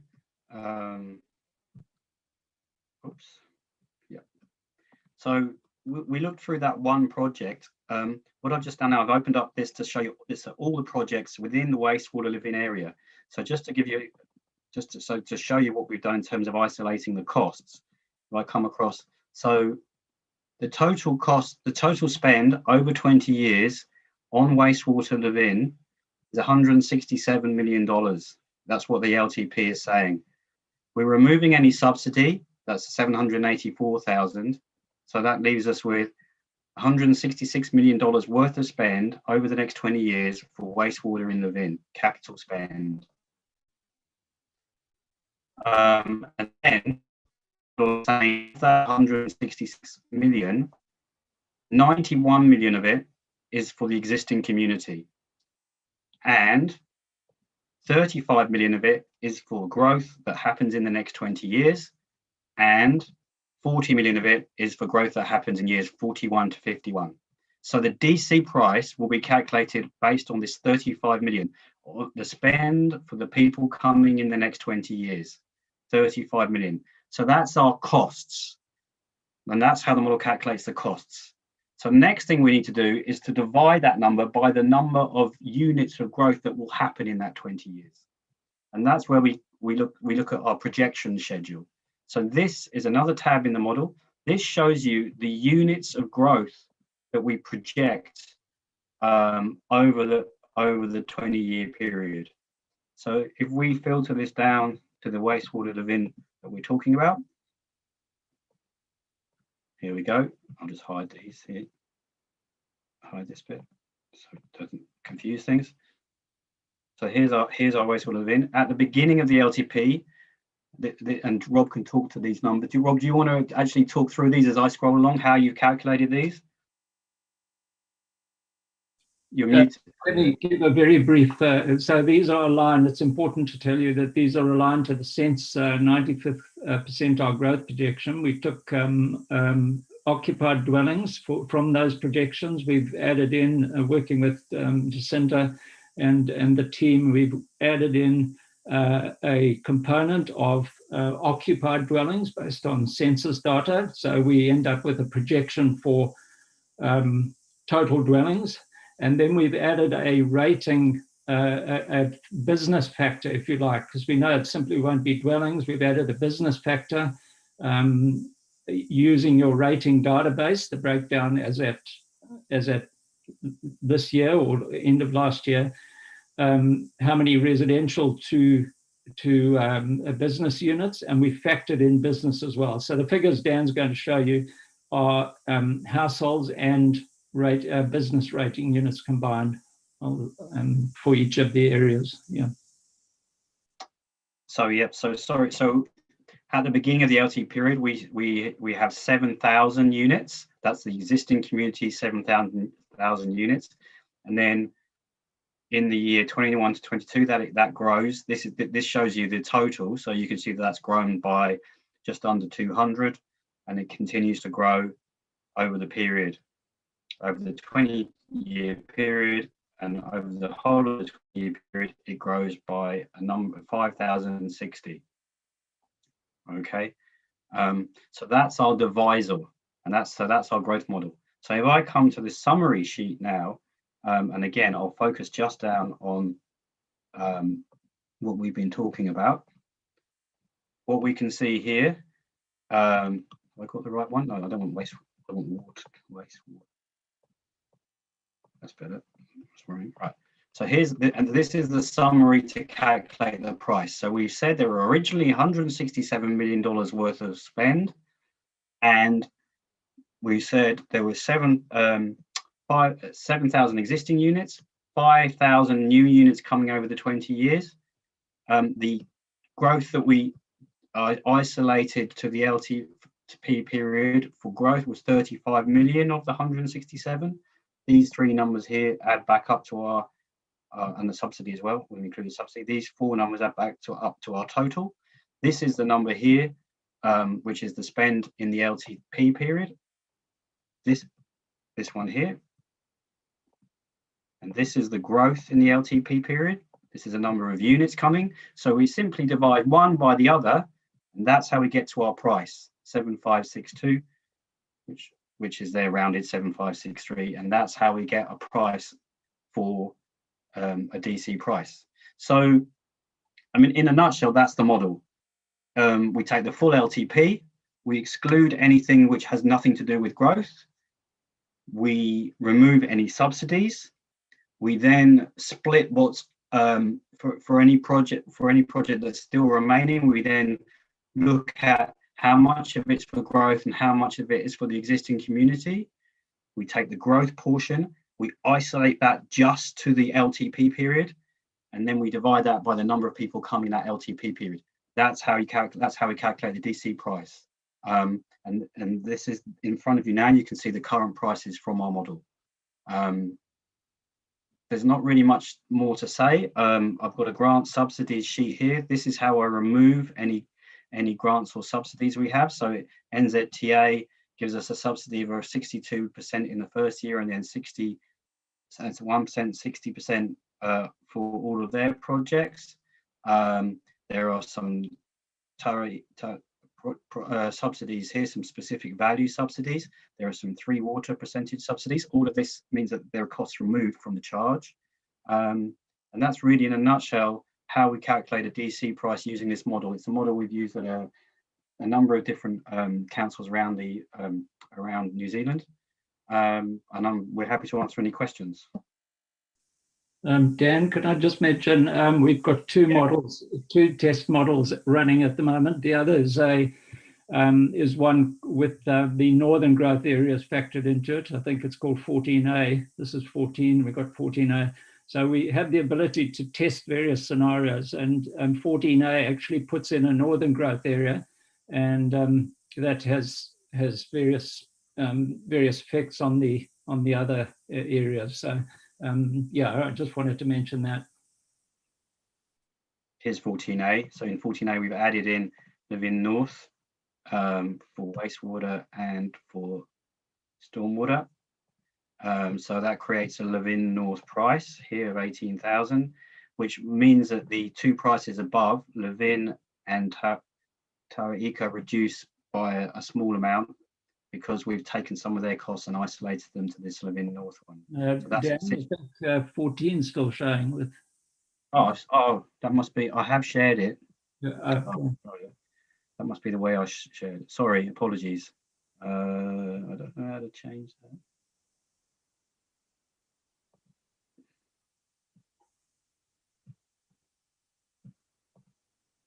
Can you see it now? No. Yes. Yep. That's it. Okay.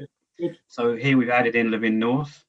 So we've added in a Levin North area and Levin North charges for stormwater and for wastewater.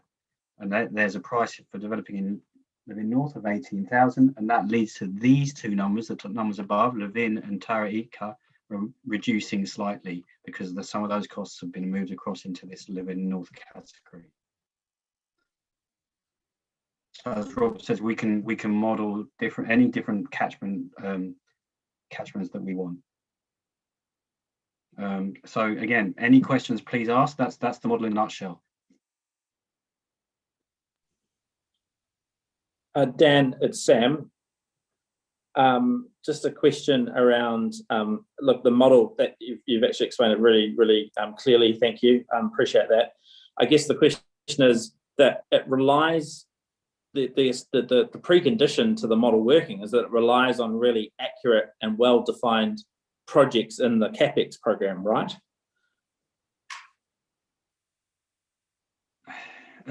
Yes, I mean, with any price, I suppose it's the same with any business. With any price, yeah, you're estimating costs forwards, and the better they're estimated, the better the price will be in terms of more accurate in terms of recovering the costs you need to when you for the expenditure you're going to incur. Yeah. Yeah, and so the model will obviously suck in, like where we've got in our CapEx program, I guess, general pots of money. So they're not targeted at a specific project per se. They might be for general network renewals or whatever. I mean, I'm looking at the CapEx program now, and there's quite a lot of those buckets of money that you describe as general. And so how does that sit with, well, I suppose you can't deal with those through the model, but you might end up in a situation where you're having to refund or reduce DCs later if things aren't being used in the right activities or project areas. Well, I mean, I think so a person is a developer or an individual who subdivides is paying for an activity like wastewater supply, wastewater discharge, water supply, etc. And if they get that service, then for them to argue that they need to have a refund would be problematic. They wouldn't be arguing for a refund. They might be arguing that the price was incorrect, is I suppose what you're saying. And then, that's when we get into a whole level of details. How would they demonstrate it's very difficult we've gone to the asset managers who are the experts. We've asked them to give us their best information about how a project falls between growth and the existing community. We've also excluded lots of costs. So most renewals lines, I would say, are out from the start, because renewals are not a growth related activity and they should not be charged. So if there's a bucket that says renewals, I'd hope that we're excluding that straight away, and that doesn't even fall into the price. So yeah, I don't know what else to say about it apart from that. Well, Dan, so I guess a good example is I'm looking at the CapEx program now, and here, so under the heading wastewater growth, it's got Levin reticulation renewals. And so it's obviously how council staff have split the reticulation renewals bucket, and they've put some under growth and then some under renewals and some under level of service. So I guess that's the question: is how. I suppose that's less. It's less a question about the model and more about what goes into the CapEx program. So yeah, I mean, I'm looking at that project now. Can you see it on my screen? Yeah. So for that one, the split has been 75%, 25%, So the asset managers made the call that the majority of that project, 3/4 of that project, relates to the existing community, but 25% relates to growth. I think what they'll say is, and I think we've talked to the asset managers about this before, often when they replace a pipe, they replace it slightly bigger. Yeah. As a result, there's an aspect of that is attributable to growth. Yeah, so this is a good example where it's not a project per se, it's just an activity. And so, so in the CapEx program, for example, beyond year 2 of the LTP, it's got their $400,000 every year for the next 19 years. So does that align up with the model calculation, I guess? How do you mean? I mean, I'm just using that as an example, not specifically. So which project are we still talking about? This project? Yeah, we are. Yeah. So again, these costs. So these costs here reconcile to the LTP. They're the exact same costs, or they should be. You might be looking at uninflated numbers. And like legislation dictates that we take our LTP, and that's what we use as the basis for the calculation. Now, you could get more granular with your projects. You could say, this is too much of a bucket. We'd like to split this out more. We'd like to increase the level of information around that project. That's perfectly possible. That's something you might want to do to give you more of a level of accuracy. That's something that could happen, but obviously there'd be some work involved in doing that. Okay, thanks, Dan. Yeah, that's helpful.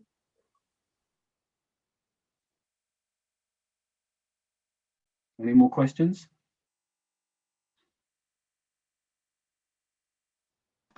Doesn't look like it, Dan. Thank you very much. That was actually quite simple to try, and even I could understand some of that. That was very good. So thank you for that. I think that clarified a lot of stuff, actually, in terms of how those calculated. It's not just a simple matter of throwing a few figures together. It is, determined by maths and science and data, in fact, which is, I think, reassuring. So are there any, before we go back to the issues that we need to talk about in terms of direction and a consensus around options, are there any general points of clarification that people need to ask for, or are you happy to go back to those issues now? David? Yeah, thanks, Bernie. Just seeking clarification, as I understand it, the Appendix 1 reference about the charges around water, stormwater and wastewater, whether it's catchment or district, it sounded to me from the way it was explained is that it does sit well with our harmonisation model that exists at present. It's only if there is a new water scheme put in as a result of growth that there becomes a separate charge. Otherwise, it is district-wide. Have I got that right? At the moment, we're proposing scheme by scheme for the waters. At the same time, in addition to that, there are some costs which have gone, as you say, have gone district-wide, but not all the costs. So it's there's a portion that are attributed to the scheme, and then there's some costs which are not specified as to where they're going to go to at the moment over the 20 years. They could end up at any scheme. There's discretion there. Those are called district. Then we've got a third one, which is specific growth areas. So we've got 3 layers, but there's an option to possibly put those scheme by scheme into the district fee, particularly with the moves to the 3 waters reforms, that we take all the schemes, chuck them into one catchment, put what we call district with them and create a district scheme. Correct. Yeah. So we would have a district scheme. Yeah. Yeah. Well, I'm pleased I asked because it's actually bewilderingly confusing. I thought it was a bit simpler than that. So that's that one. And the other one, this is drilling into some real detail now. The review thing, I'm referring to 3.6.3.4, where it talks about this is if there is a review undertaken, that there be an independent party to conduct the review of the DC. Independent party there isn't defined. Is it in what did you have in mind? Who did you have in mind as being the sort of person who would be that independent arbiter? Sorry, Rob, just background to that. Previously, it was heard in-house. You know, it was heard by hearings committee chair plus officer or whatever. So that's what lies behind my question, is whether it is totally outsourced, the independent review, or whether it's done through, for example, our hearings process in-house. David, you might want to answer to this as well, but my thinking was that whatever, it's not, the policy isn't specific, but one would imagine the same as the effect of an independent commissioner at an RMA hearing, a person who has effectively no specific interest in the district coming and sitting and hearing the review or having it sent to them, looking at it. I don't know. I think we probably need to discuss the finer points of that. I think the main thing is that it is taken outside or taken away in some way. Yeah. It's pretty important. Otherwise, particularly with those criteria we've got, which are very, very subjective, significant public benefit. I mean, you know, can be very dramatically. Yeah. Yeah. Does that answer your question? Are you okay with that? Yeah, and I sort of thought it would trend along that line, Rob. It is a job of work to be done. I can see arguments either side of that, but that's something we can pick up later. Yeah. Okay. Anyone else?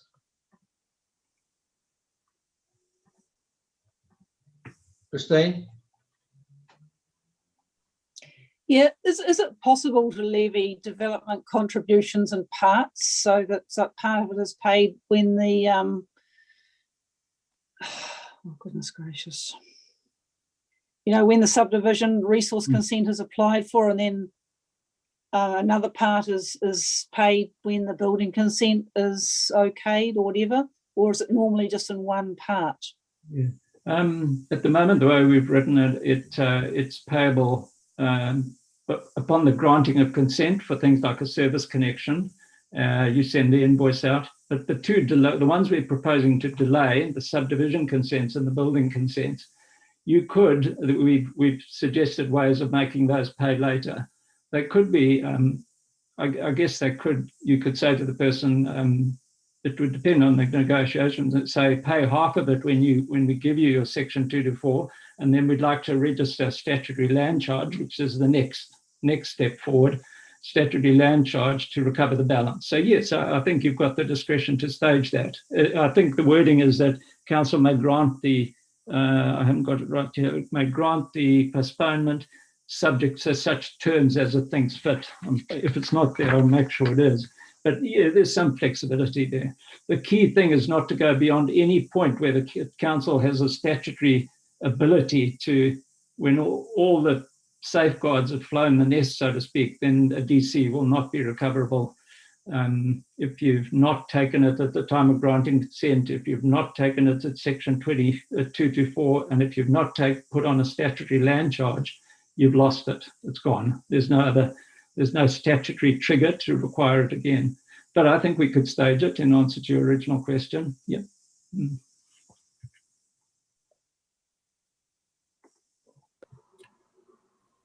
Just another question from me. It's again around the time of payment, Rob.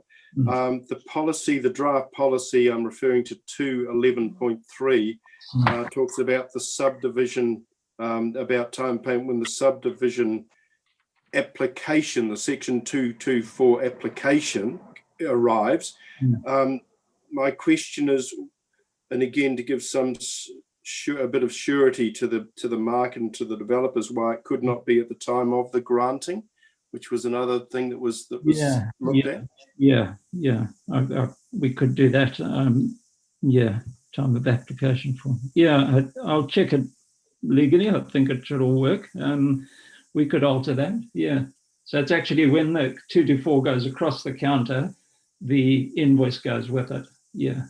And again, it's just I'll express a view when it comes to feedback, but I just wanted to know there were no fishhooks in that scenario where it was given at the time of the granting rather than the application.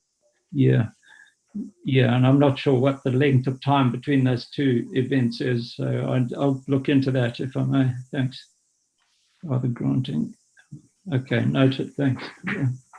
Rob, Sam here. I've just got two areas of focus, if you don't mind. Just on that spare capacity point that you talked about, can I just clarify? So it's your advice to us as the governance body not to include spare capacity within a scope of a development contributions policy at this point?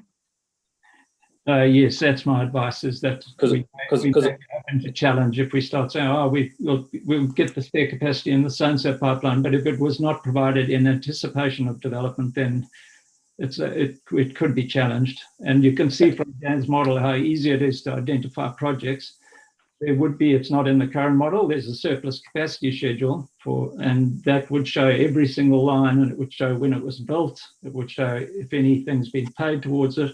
And it's fair to say somebody might come and say, so you haven't charged DCs on this for the last how many years?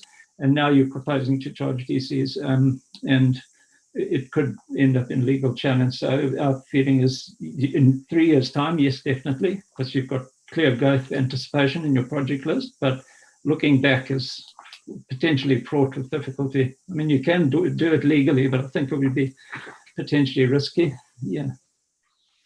Second area of focus was just on the, I think you called it the period of benefits. And so you've identified that as being 2021 to 2051.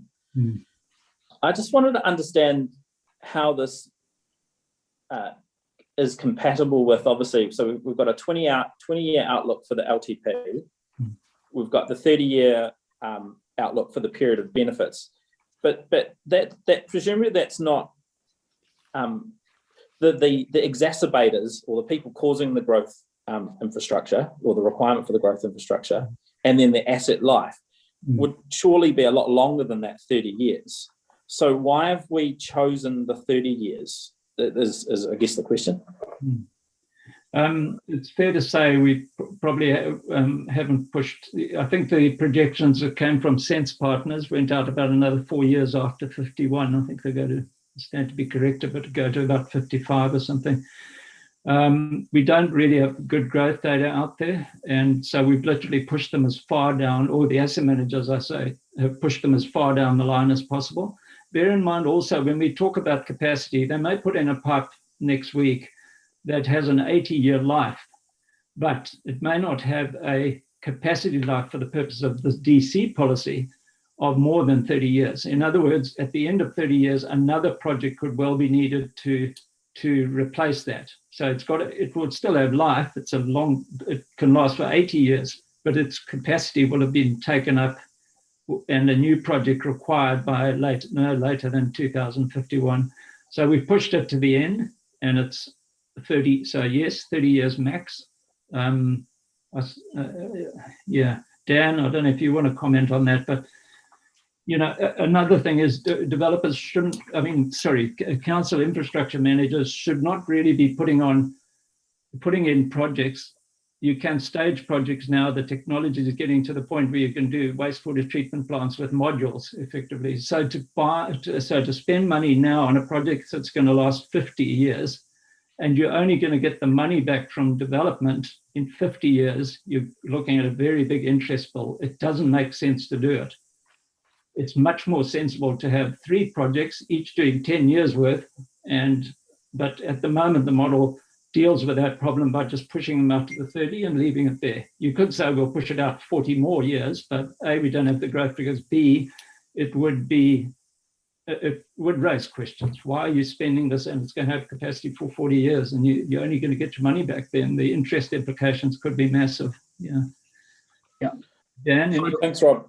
Cheers. I just wanted to reiterate what you were saying there. It's not about the life of the asset, it's about the capacity of the asset. So yeah, the asset might last 100 years, but after 30 years, if there's no more capacity in it, we can't bring any more people in to use that pipe because it's full. That's what we're talking about. That. Yeah. Anyone else? Joe? Just one brief question in terms of the pending changes with the Resource Management Act.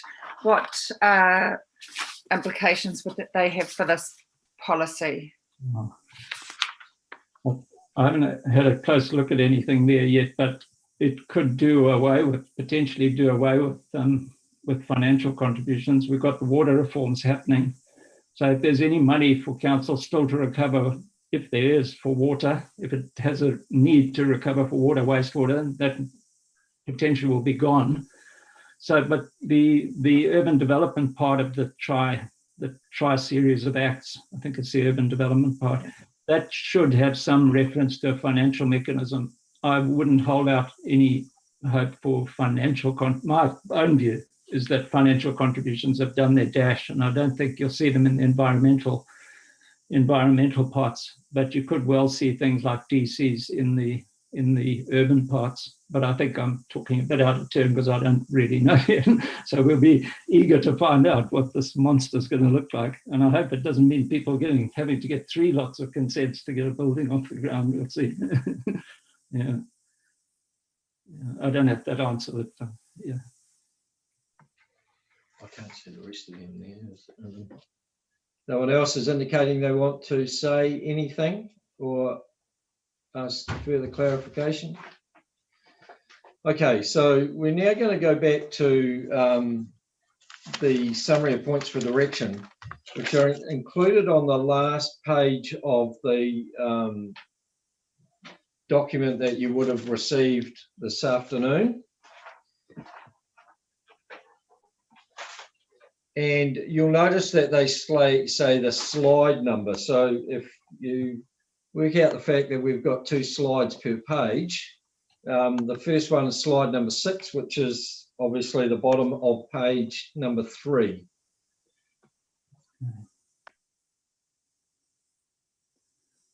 So we've got them summarized in the very 2 last slides of the presentation as well, all of those points. You've only got 1 page. Okay, so slide number 6 refers to page number 6 for them. Okay, so take back what I just said, because I've got 2 slides per page on my presentation. You have only got 1 page per slide. So page number 6, okay. Which is asking us to indicate whether the draft policy proposes a combined toolbox approach to funding and carried through to section 2.2.6 using other sources to avoid dependence on DCs as the sole source. So is everyone clear on what we're asking there? Yeah. So Bernie, happy to kick off? Yes. Yep, so I support that. I think through the presentation, we've seen that this will provide us with flexibility and a strong framework, but flexibility in terms of using other tools as well. So I support that going out for consultation. So I am going to ask each individually what their feedback on this. So, and I've just written names down in no particular order, and we'll mix those around with different issues. So Ross B, you're next on my list for this one. Yes, I agree with that. Happy with that. Okay, Robert. Hello, can you hear me? Yes. Could you read that? I think the first option there again, it just says. So we're just confirming that the combined toolbox approach to funding carried through using other sources to avoid dependence on DCs as the sole source of infrastructure funding. Yeah, I agree to that one. Sam? So I'll just reiterate my earlier points, which is that I would really like to see a stronger statement around what all the options are, and in terms of a hierarchy or order of preference, or at least like a matrix of what might be more appropriate in different circumstances. But the language is you know, the bare minimum, I guess, is what I'd be looking for. Yeah. So in terms of this question though, is that a yes or a no? Well, I guess I'm saying I'm not 100% comfortable with it, because I don't even know. I mean, I don't think we even know whether we can use other funding options at this moment because of what we heard from Doug earlier about the revenue and finance policy. So we don't know. That's the point, is that this is why the phasing and sequencing of this workshop and discussion is flawed and wrong, in my opinion. Okay. It's a no, Bernie. It's a no. Yeah. Victoria? Don't speak for me, thanks, Ross, actually. Okay. Yeah, no, calm down, thanks. Ready? So just I'm looking at the combined toolbox approach in the first box under matter for direction. That's what I'm looking at, correct? Yes. Yeah, so I'm happy with how that reads and Rob's explanation of that. Thank you. Joe? Support. And me, support. Christine? Yes, I'm happy with that. Thank you. Okay, so moving on to slide number 8, which is the sources of funding. Mayor Bernie, can I just point out, I've paraphrased these all into the 2 slides at the very end of the presentation. Would you prefer to use those? Go down to the end of the presentation and I'll just show you now. There they are there. So here's our combined toolbox up at the top. You might find it easier to use this. Use those. Okay, thank you. So the next issue is that the draft policy proposes DCs as a significant / primary source of funding for growth CapEx in combination with other sources. Any questions or clarifications needed on that? And we were going to make a change, sorry, Bernie, about the primary source that was earlier. Is that correct in this portion? So there was talk of that, yes. Yes. So we've got significant / primary. Rob, have you got any sort of advice in that space? I don't think the word primary is needed. You know, it might, so long as one adopts a development contribution policy, it will be a significant source of funding. Whether it's a primary one, I don't think we. Okay. So we will. Is everyone in agreement that we withdraw the word primary? Yes. Yes. Yes. Yes. Okay. So Robert, do you want to kick off then in that case with the yes? You support that? Sorry? I agree. Is that me, myself? Yep.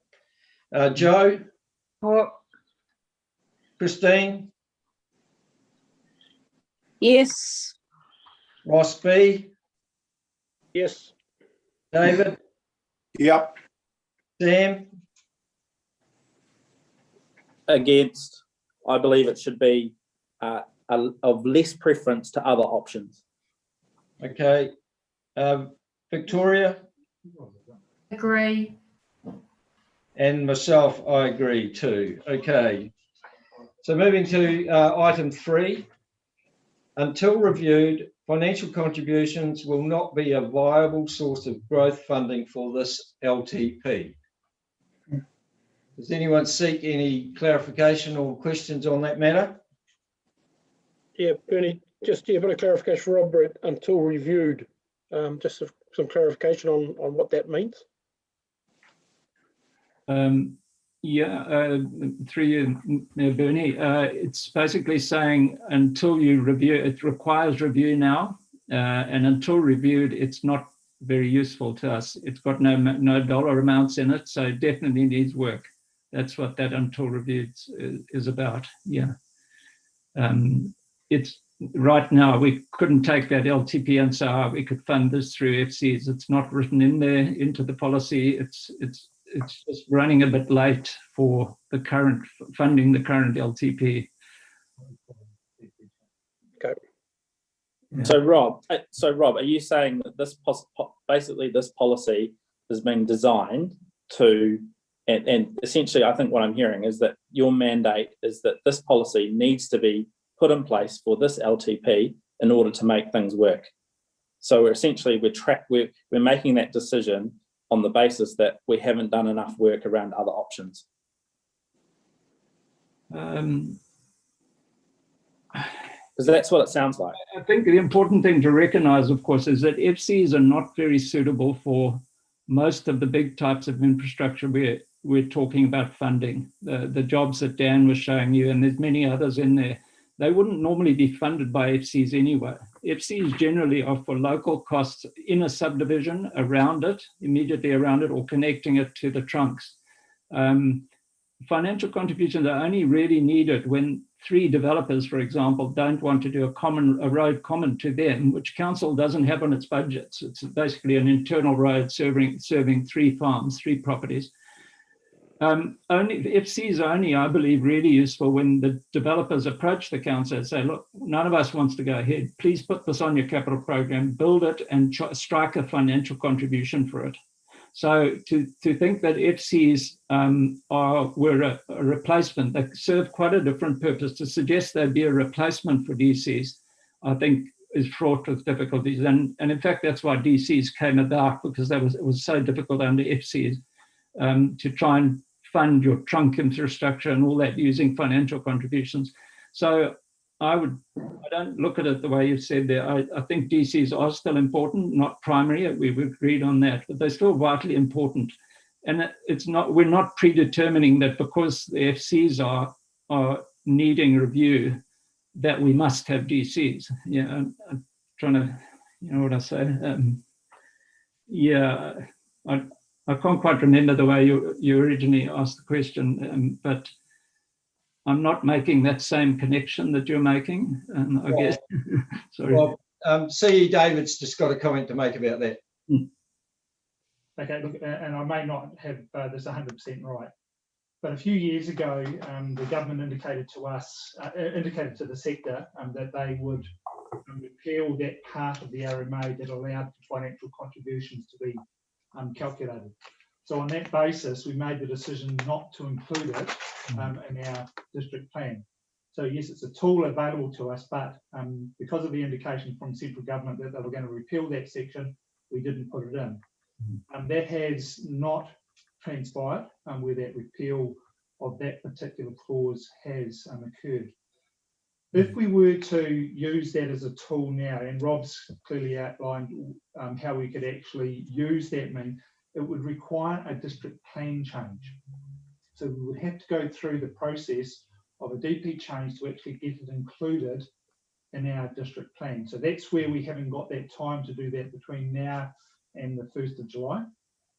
Now, Rob's also highlighted the impending changes to the RMA process and the RMA Act, and the uncertainty that there is around what might be included in the new acts, the 3 new acts. And there's no knowledge that we're aware of any intention to actually include a financial component or a financial contribution component in any of those acts. That's the reason of getting the indication from council today that we don't use that as a source of funding for this LTP, which is for the next 3 years.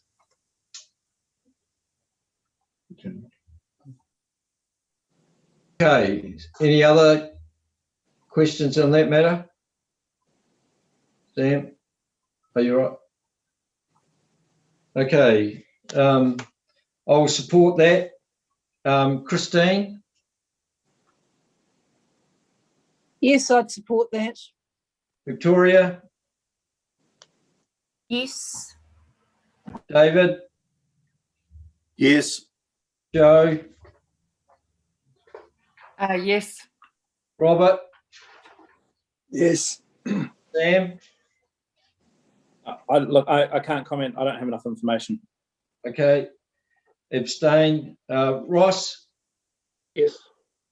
Thank you. Okay, moving on to item number 4, a test for development upon receiving the application.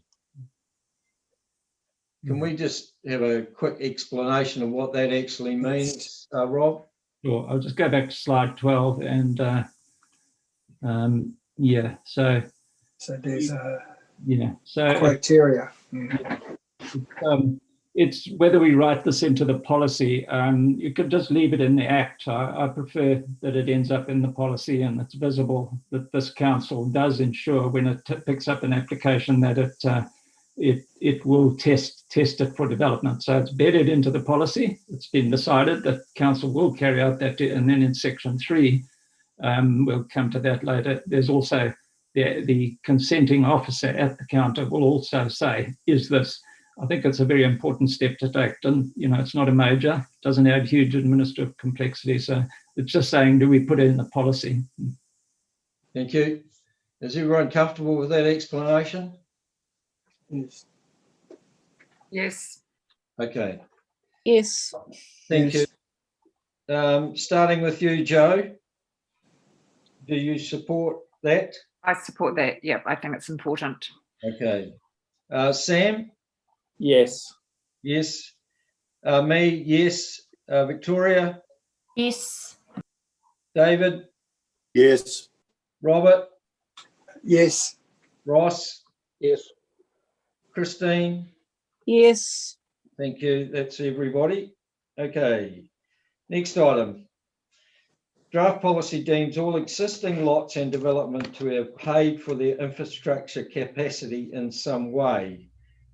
The calculation of demand in section 3 is to look at what will be there after development, less what was there before. Is there any explanation needed in that space?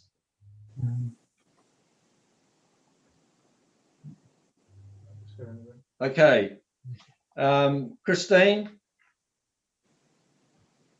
Agree. Agree. David? Yes, agree. Robert? Yes. Ross? Yes. Me? Yes. Victoria? Yes. Joe? Yes. Sam? Yes, comfortable with that language. Thank you. All right, next item. The draft policy proposes these activities for funding through development contributions. So we're talking about the activities here: roading, water supply, wastewater treatment, stormwater, community infrastructure, including reserves. No questions? Okay. So Victoria?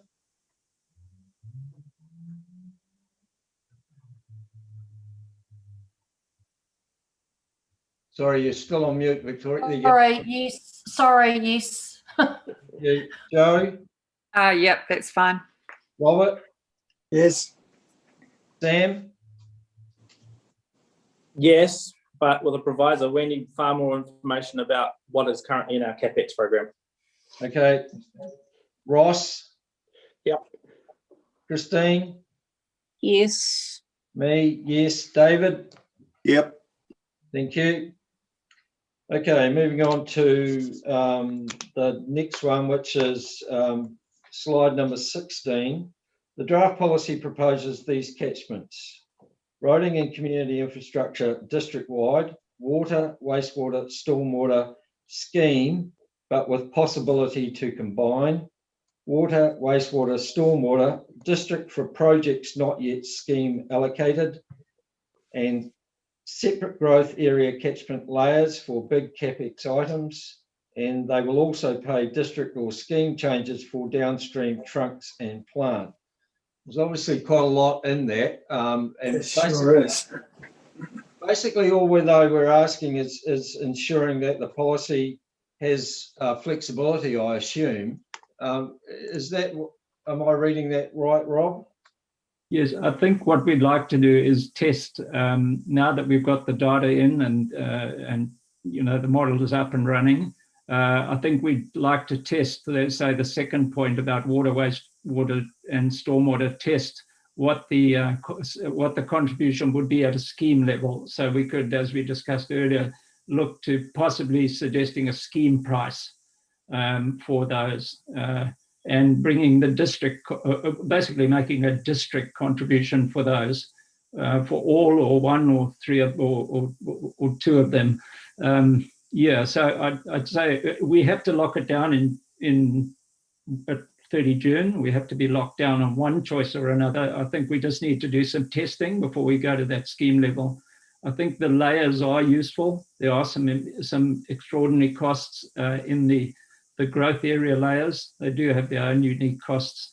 So we'd still recommend the layered approach, but again, we can test that, so yeah, let's see what those tests show. Question for you, Bernie, from Sam. Yep. Based on the comments made by David Allen earlier regarding our harmonisation policy, I'm not actually clear where that's actually defined or encapsulated in a policy, but when are we going to have that conversation around if this is a departure from that policy, or whether that's compatible with that existing policy? Do you have any clarification around where that policy is and what its status is, I guess?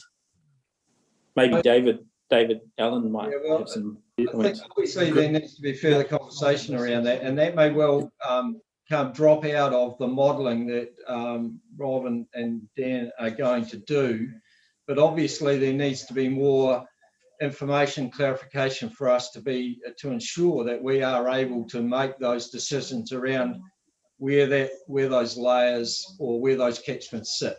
I don't, all we're doing at the moment is drafting a policy. Obviously there needs to be a lot more detail, a lot more discussion and debate about the individual lines within that policy. And I'd say that these catchment issues are probably quite a significant part of that. So I haven't got a timeline as such, but Rob might be able to indicate as to how long those models might be before we've got some data from them. I mean, we can test combined catchments quite quickly, within a few days. The policy actually also says under 232, in the case of water supply and wastewater treatment, doesn't mention stormwater as yet, because that's a little bit more complex, but it could. The council may review its position and use larger catchments, larger combined catchments where development contribution between schemes are similar. So we'll look at that, and there's also a footnote under that, footnote 13, the central local government Three Waters Reform Program may in due course see scheme-based catchments replaced with district-wide or sub-regional charges with common charges applying across them. So I think the best thing would be for us to run the model with combined water, wastewater and stormwater catchments and see the numbers and it's up to you to make a call on those. We think there will be a little bit of cross subsidization between one area and another, but probably not drastically much. David. Thanks, Bernie. Look, happy for the modelling to take place, but I just want to give a position at this stage. Harmonisation was a well thought out policy by the council of the day, based on the size of the district and the need to share those big cost, absolutely essential items. There was a real set of principles which drove the harmonisation debate and the final outcome. I would be very uncomfortable with a model that had a reverse philosophy because of growth. And so I just think that as long as we continue to believe in harmonisation for rating purposes over those core things, we should do the same for growth. So happy to look at the modelling, but that's the position that I need to be challenged on at this stage. So Rob's indicated that the policy, there's obviously a lot more about this that we need to talk about and discuss. And the timeline for that obviously will be worked on in the next few days. All right. Okay.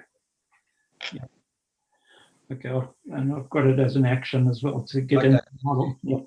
Okay. But yeah, Bernie, I make those comments because, with respect, this is about us as a council. You know, Rob is bringing a perspective, a professional perspective from outside the district. So I think it's important that in our workshop environment, we understand those principles about harmonisation for rating purposes and ask the question, why would we not do the same where there's a growth component? So it's not just about expertise, it's about our values around that issue. Okay, understood. Cool. So in terms of though that action or direction, are people comfortable with what is proposed there? Can I, David, do you want to lead off? Yeah, look, I'm happy with the modelling as long as we understand what I've said. Yep, understood. Victoria? Yes, happy. Thanks, Bernie. Joe? Yes, thank you. Sam? I'm sorry, I'm confused because so we're saying yes, go ahead with the catchments as they're defined, but yet we've just talked about harmonisation, and so that's incompatible with that, isn't it? When we're talking scheme by scheme. No, could I jump in, Bernie? Certainly. Yeah, my understanding, thank you for the challenge there, Sam. My understanding is that we're putting this one on hold, subject to a bit more information around the modelling, because I, for one, don't want to sign off on this, given my position on harmonisation, but I do want to just see the numbers, just see what that looks like in both scenarios, so we've got the full information before us. So I think this one we're actually putting in the fridge, aren't we, in the meantime, until we get the modelling?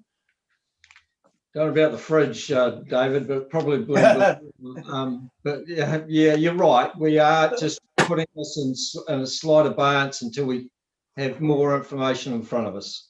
Yeah.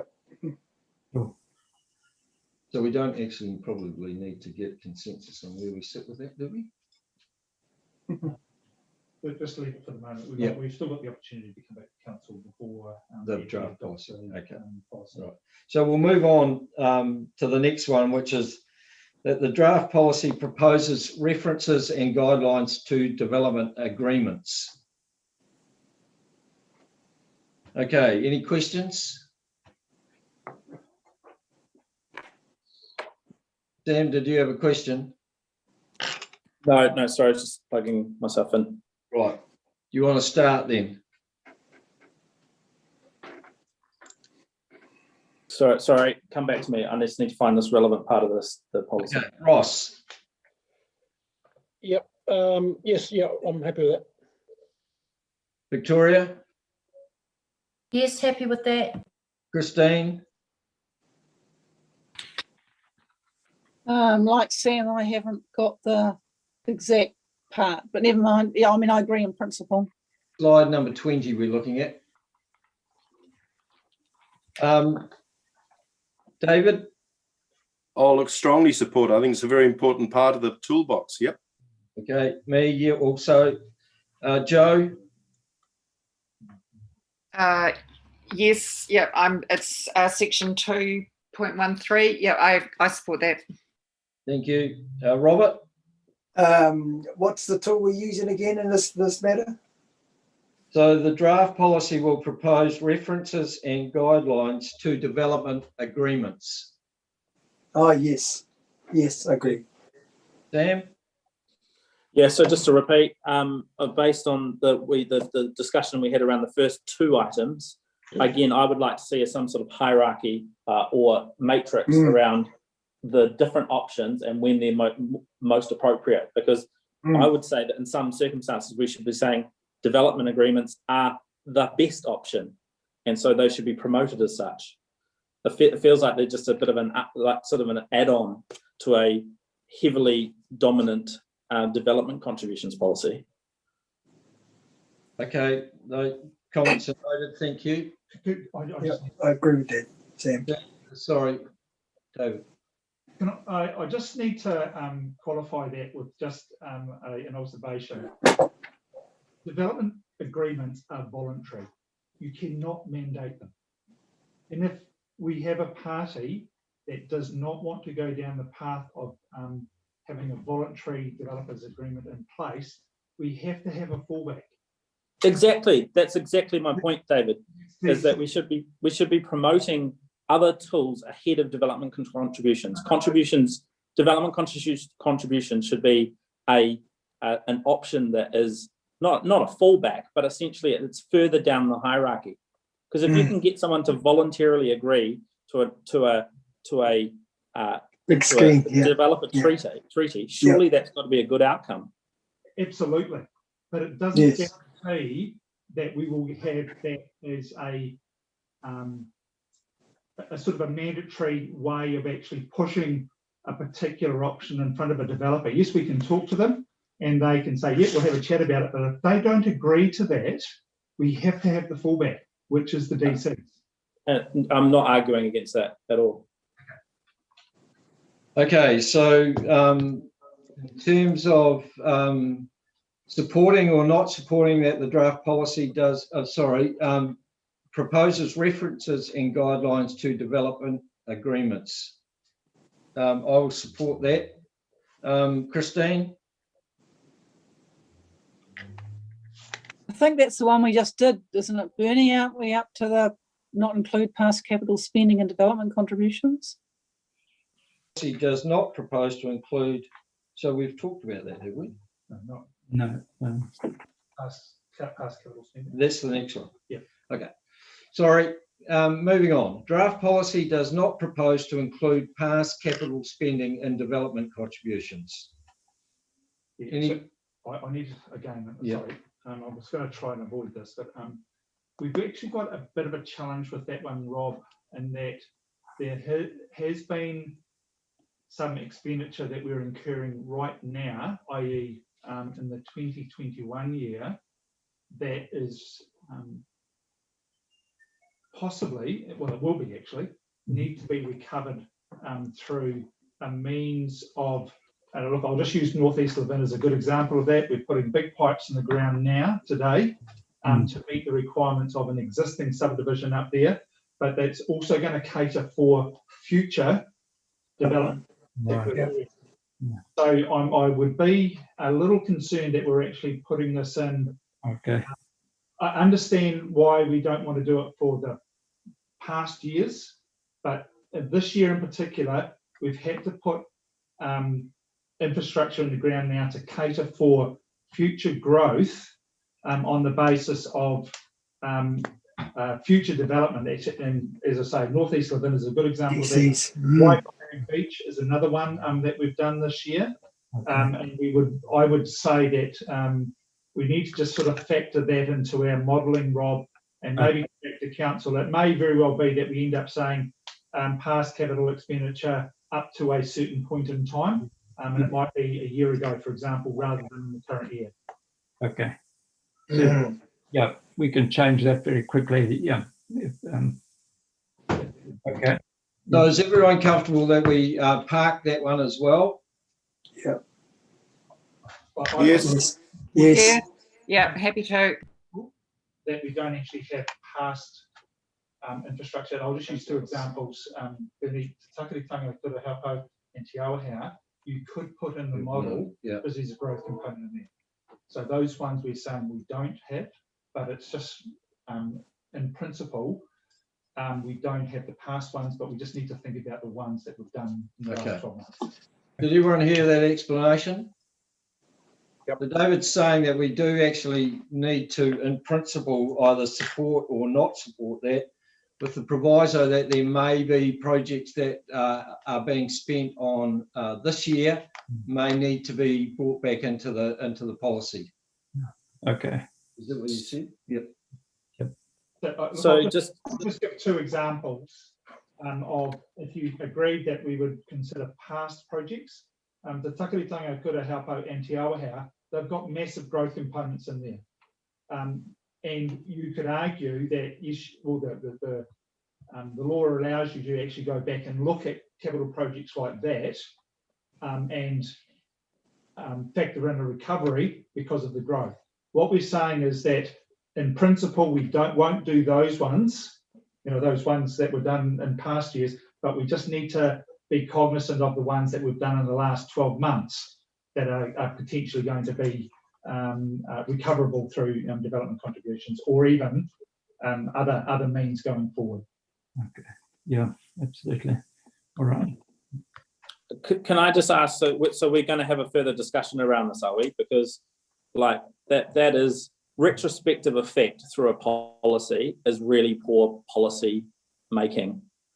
And I think we'd need to have a much more robust discussion around retrospective effect before we just signed off on that. Yeah, all right.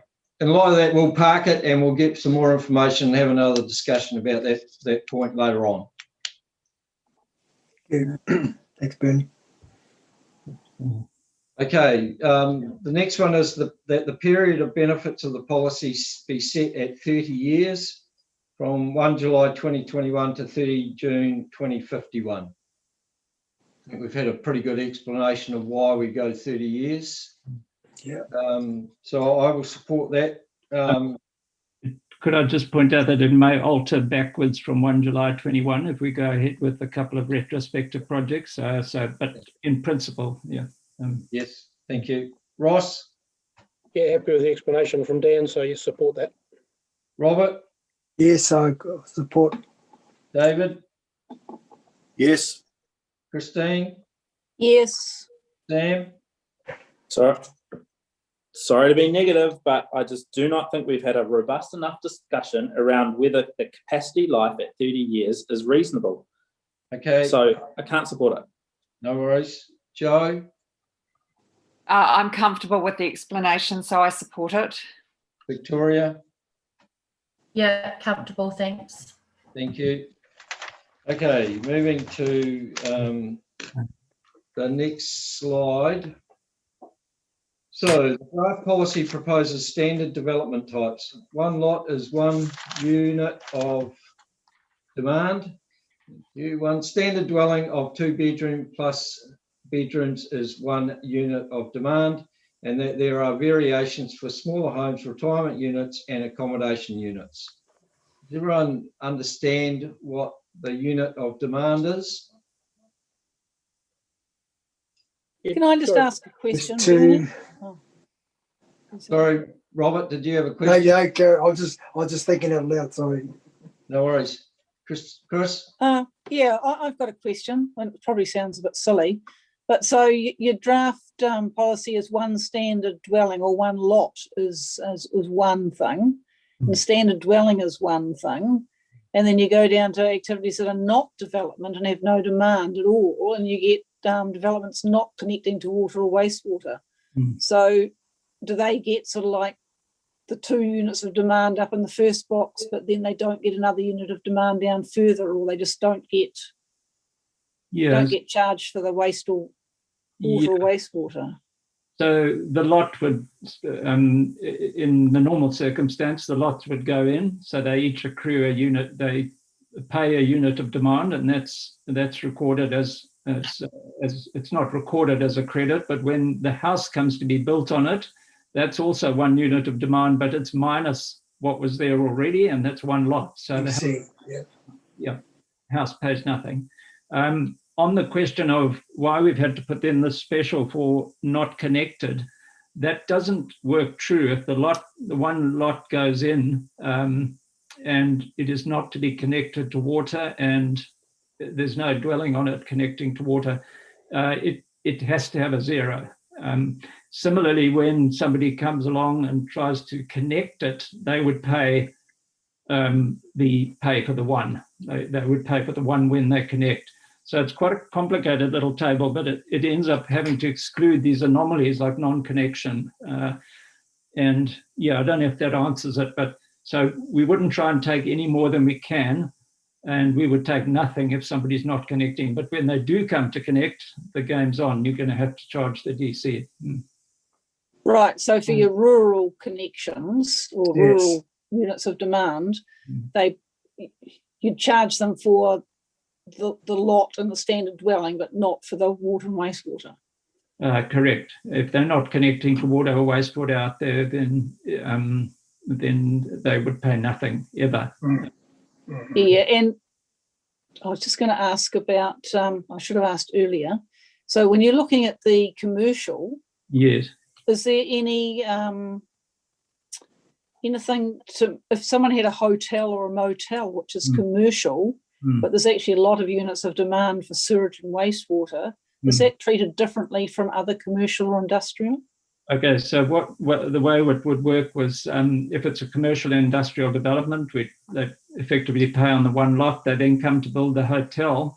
We would then look at that and say, okay, there's a commercial component, the offices, the foyer, the dining rooms, the kitchens, etc. Measure that up, and then we would look at what are defined in the Act as accommodation units, which are the rooms, and we would find there were, say, 20 accommodation units, and I think the table allows for any dwelling unit or accommodation unit of one or fewer bedrooms. So that would be our hotel room. It would incur a development contribution of 0.5. So 20 at 0.5 would be 10. So 10, we'd effectively say we'd want 10 development contribution for you, and for the commercial, minus the lot, because the lot was there previously. So minus 1. Okay. Yeah. Thank you. So Rob, just a might be out of field question. If the district plan, or I know there's been some discussion about it, multiple dwellings on a lot. So if that was able to happen in certain circumstance, does that attract 2 lots of development contributions? Yes, it would. So if a lot is subdivided, it would pay a contribution at that point. And then, so that's 1 unit of demand, which it now carries with it. It's effectively bought that. And when say the person comes along and says, I want to build 2 houses on the property, we don't need to subdivide. You can do it without that. So it would be, the calculation would say 2 houses, and let's say they're standard dwellings, so that's 2. If they were smaller, of course, they'd get less, but 2 standard dwellings minus the 1 lot, they would pay for the 1 extra house. Yeah. Right. Yep, good, thank you. Okay, so starting with Christine. Yes, comfortable. Okay, thank you. Victoria? Yes, thank you. David? Yes. Joe? Yes. Robert? Yes, I just had Christine sort of answered my questions that I had, but yeah, I'm really happy with that. Thank you. Sam? Yeah, comfortable with that language. Thank you. Ross? Yes. And myself, yes. Okay, so moving on to the next one, which is that it proposes some activities that are not development and have no demand on all or certain activities, e.g. farm buildings, properties unable to be developed, covenants, lots smaller, unable to be developed, business developments for the community infrastructure activity only, network infrastructure, developments not connecting to water or wastewater, and any others that might fit into those categories. Not seeing any questions. Okay, so David? Support. Victoria? Yes. Joe? Yes. Robert? Yes. Christine? Yes. Me, yes. Sam? Yes. Ross? Yes. Thank you. Okay.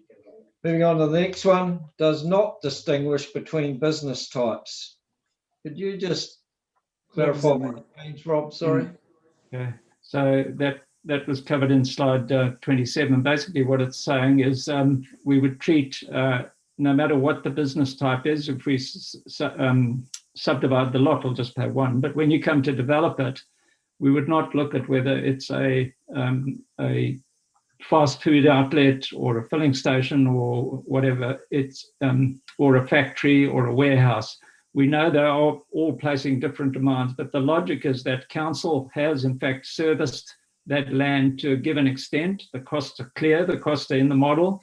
Somebody can go and have a look at that and audit them, but effectively what the developer has done is paid for serviced land, for the servicing of land.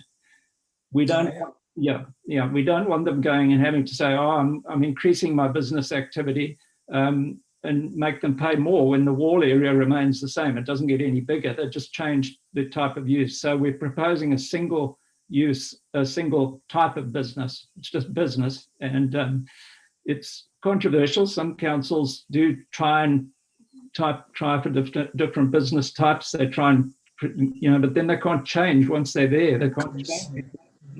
Yeah. So okay. So starting with Ross, support or not? Just a quick, sorry, Bernie, quick question. Yes, sure. If in fact that a new building, Rob, and I might be missing the point, might be a few stories and lots of people working in it. Would that be judged the same as another building that might be single story and have 3 people working in it? Is that the so we would look at the gross business area. So the 3-story would, if they had the same footprint, it would have, say, 300 square meters, and the single story with the 2 people in would only be 100. So for the purpose of that development, we would charge the one a much less, or a third of the other one. So we use meters squared area. We've got some data from Burl about sort of occupancy employment per hectare. That gives us an idea of how many people are on business premises per square meter to work out that factor. But yes, we can take account of the little business, the tall business, or whatever, always bearing in mind when they build that building, they get the -1 for the lot when the lot went in. Yeah. Yes, right. Yep. Okay. No, thank you. Sorry, Rob. Sorry. Sorry, Rob. Can I just clarify? Ross raised a really good question, and it just needs some clarity because. So he said if you took the same building, so same 300 square meter building, but one had 50 employees and the other had 3 employees, okay, would they be charged the same? Yes, they would. Sorry if I misunderstood that. They would. And it's done again on the basis that that land was serviced to the ability to take up to 14 people. It's serviced to its theoretical capacity of employees, which we get from the Burl data. So, and that enables the owner to say, I'm going to triple my staff and we're going to have 20 or 40. I'm going to turn it into a college, a student college, and we're going to have 80 people a day coming through here. They can do that. And I know the previous guy might have only had 2, but we don't want to get involved in their lives too much, let them do what they want within that. We use an average. So we'd use the Burl figures, which generally give us an average between that 2 and that 14. And we work off that, yeah. Does that help, that explanation? Thank you. Yep, that's for me, and I'm happy to support it, Bernie. Thanks, Ross. Sam? Yeah, no, I'm against that type of methodology. I think further thinking's needed. Robert? I need to have a bit more talk about that, please. Okay. Joe? Yeah, I'd just like to explore that a little bit more, particularly thinking about some of the wet industries. I understand they have to have different consenting, but would be useful. This is just specifically for the development of the lot, isn't it? It's nothing else to do with the business. That's correct. Yeah.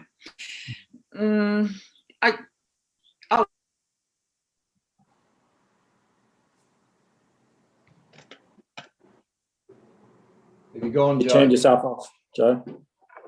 Whoops, sorry. I'll support it then. Thank you. David? Yep, support. Victoria? Yep. Christine? I'm not sure whether I support it or not, but it can go into the consultation document and explore it further between now and when it's adopted. Thank you. I agree with that. I will say the same. Thank you. Okay, so next item is the draft policy will allow for special assessment of unusual activities. Yeah. What do we mean by unusual activities? Yeah, I don't know. They're so unusual, I don't know. They typically will get dwellings, will get businesses coming in, but you may, for example, get conference centres, halls, which have quite a different basis for, they're not typical, big church facilities. Right. Those sorts of, we can't imagine what might turn up. So this is just giving us the flexibility to be able to assess individually those one-off type situations. Yeah. For example, it's the Gull service station again, which we probably wouldn't have imagined a few years ago. They're coming in and they're literally putting down a hard standing and putting the pumps in. No water, no wastewater. And if you're insisting that they connect, they put a connection in the street and they must, pay a DC. It would probably be the subject of a special assessment and say water consumption will be zero. It would be, would be wrong. It's quite an unusual form of development. Usually there's any filling station, there's been a toilet, there's been washing facilities, a place where you can, wash your car, so yeah, that's what this is for. Okay, thank you. So I'll support that. Christine? Oops, sorry. Oh, sorry. Go back. Yeah. Yes, I'd support that. Victoria? Yes. David? Yep. Joe? Yeah, I think it's important to have that there. Thank you. Robert? Yes. Sam? Yeah, comfortable with inclusion of language. Thank you. Like that, Ross? yeah. Yeah, happy to support. I just wonder if there could be a little bit more explanation of what that would be, perhaps, in the draft policy. Okay. Perhaps an example, because Rob's example was a good one. All right. Okay. Noted. Thank you. So the next one is that the draft policy proposes to assess DCs on granting subdivision and building consents, invoice at later times, even registering a statutory land charge upon issue of the 224C certificate, or invoice upon granting service connections, land use consents and certificates of acceptance. Okay. So this is about timing of Okay. assessment and paying. Yeah. So again, it's probably something that needs to be consulted on and put into the draft policy at this stage and see what comes out of it. Any questions, David? Just a comment, Bernie. Yep. That I'd prefer at this stage to argue the case for doing it at the section 224 at the time of granting the 224 rather than upon application. I just think that's a bit, kinder to the developer in terms of giving a bit more certainty. Sure. Okay, yeah, so we noted that in the earlier discussion, I've made a note to that effect on that one. Yeah, thanks. So does that need to change then, Rob? Yeah, it's section 3.5. Sorry, just get to that quickly. Yeah, so we spoke about I'm in the wrong place. 211, beg your pardon. So this is where the developer does not pay when granted the subdivision. The idea was to make the invoice at the time the developer came in for their 224C, but as you've just pointed out, the better time would really be when that 224C comes across the counter rather than the application for the 224C. Much more sensible. And the wording in 211 doesn't help us there. I've got to change the wording in 211. So it would read a subdivision consent will be invoiced at the time. At the moment it says of application for the 224. We would change that to at the time of granting of the 224. Yeah, happy to change that. Yeah. Good. Perfect. Thanks for your help there, Rob, and I definitely support that.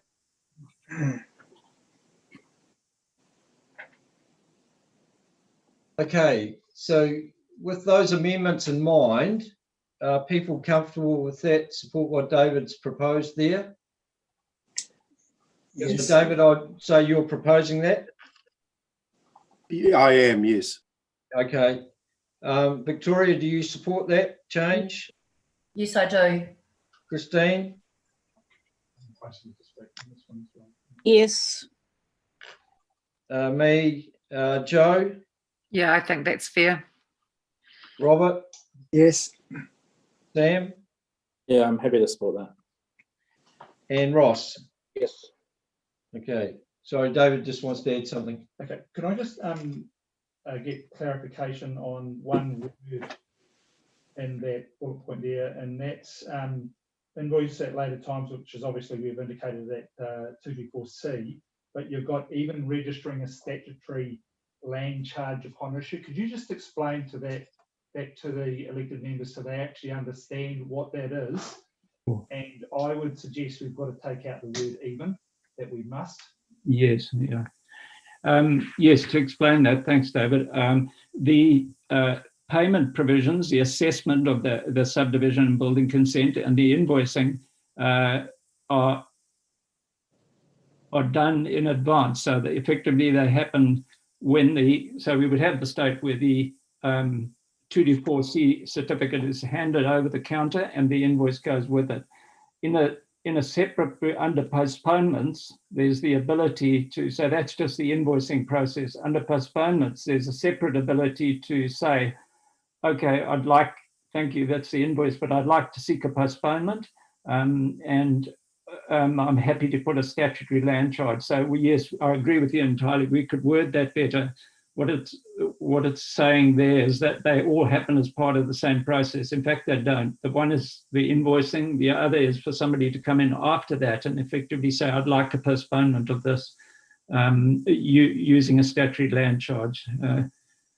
Two questions. A, if you want to put that additional thing on.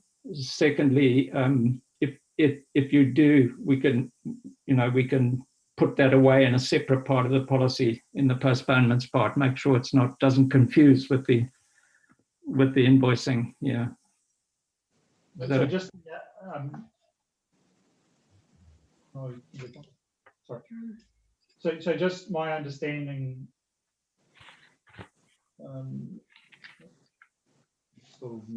No, you're on. Okay. So my understanding, Rob, is that what we're trying to also alleviate here is a situation where a 224 certificate has been issued, so it's been granted, an invoice has been given to the developer. Yeah. The title is then sought and they obtain, and then it's that section is actually on sold to a property owner, but the property owner needs to be aware that there is a development contribution still liable against that property, particularly if the DC hasn't been paid by the developer. Yeah. Have I got that wrong? No, that's exactly correct. The question does arise, should we, if somebody's seeking a statutory land charge, we not do that before we hand that invoice over? Yeah, I can see what you mean. I can alter it to say that in a case where the person seeks to only pay at time of 224, they must indicate whether they wish to use a statutory land charge. So we can write it in a way, I'll work on it, we can write it in a way that makes sure that either an invoice doesn't go over at 224 and a statutory land charge comes in, or an invoice goes over and it's paid, clean deal, finished. Yeah, I can write it accordingly to make sure that because you're right, once we issue that invoice at 224, there's no statutory land charge. We could miss, there could be problems there. I haven't thought it through fully in my head, but yeah. When we had DCs in the past, and David Allen might remember this, we had a number of people who were applying for a building consent. the first time that they were aware that there was a DC liable against that, or a levy against that property, was when they lodged building consent. Yeah.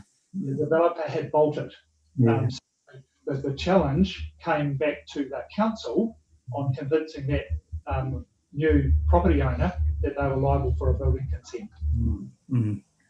So if everyone did their due diligence properly, they would look at the title and see that there's a statutory land charge against that, and they would be talking to the developer about the price. Yeah. Yeah. So are we even wanting to allow that to happen? Or are we wanting, like if they don't pay, they don't get their subdivision consent? Well done. It does take away its... So, Rob, can you include that in some further action discussion? I can try and tidy that up. We need to have further discussion on. Yeah, sure. We can tidy up the wording and put it into a slide or two and make it clear exactly the steps that would be followed. Yeah. Thank you. Okay, moving on to no deferment fee has been written into the draft policy, but could be considered. Yeah. So any explanation, further explanation to be required there? Okay, Joe? Happy with that. I think that based on the conversation that's just been had, that's fine from my perspective. Thank you. Sam? Yeah, happy to support that. Ross?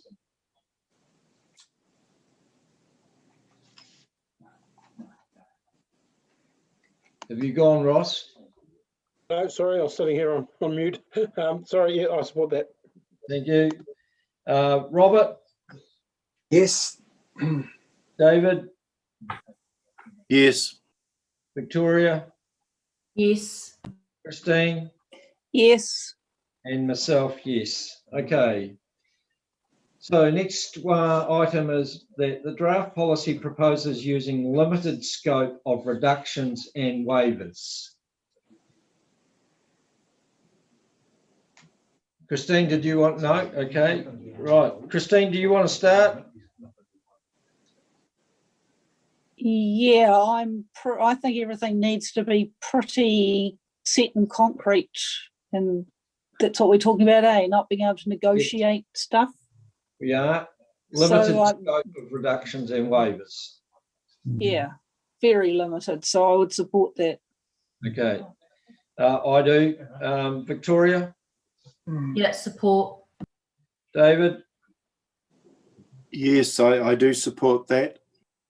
Thank you. Joe? Yeah, support. Robert? Yes, support. Sam?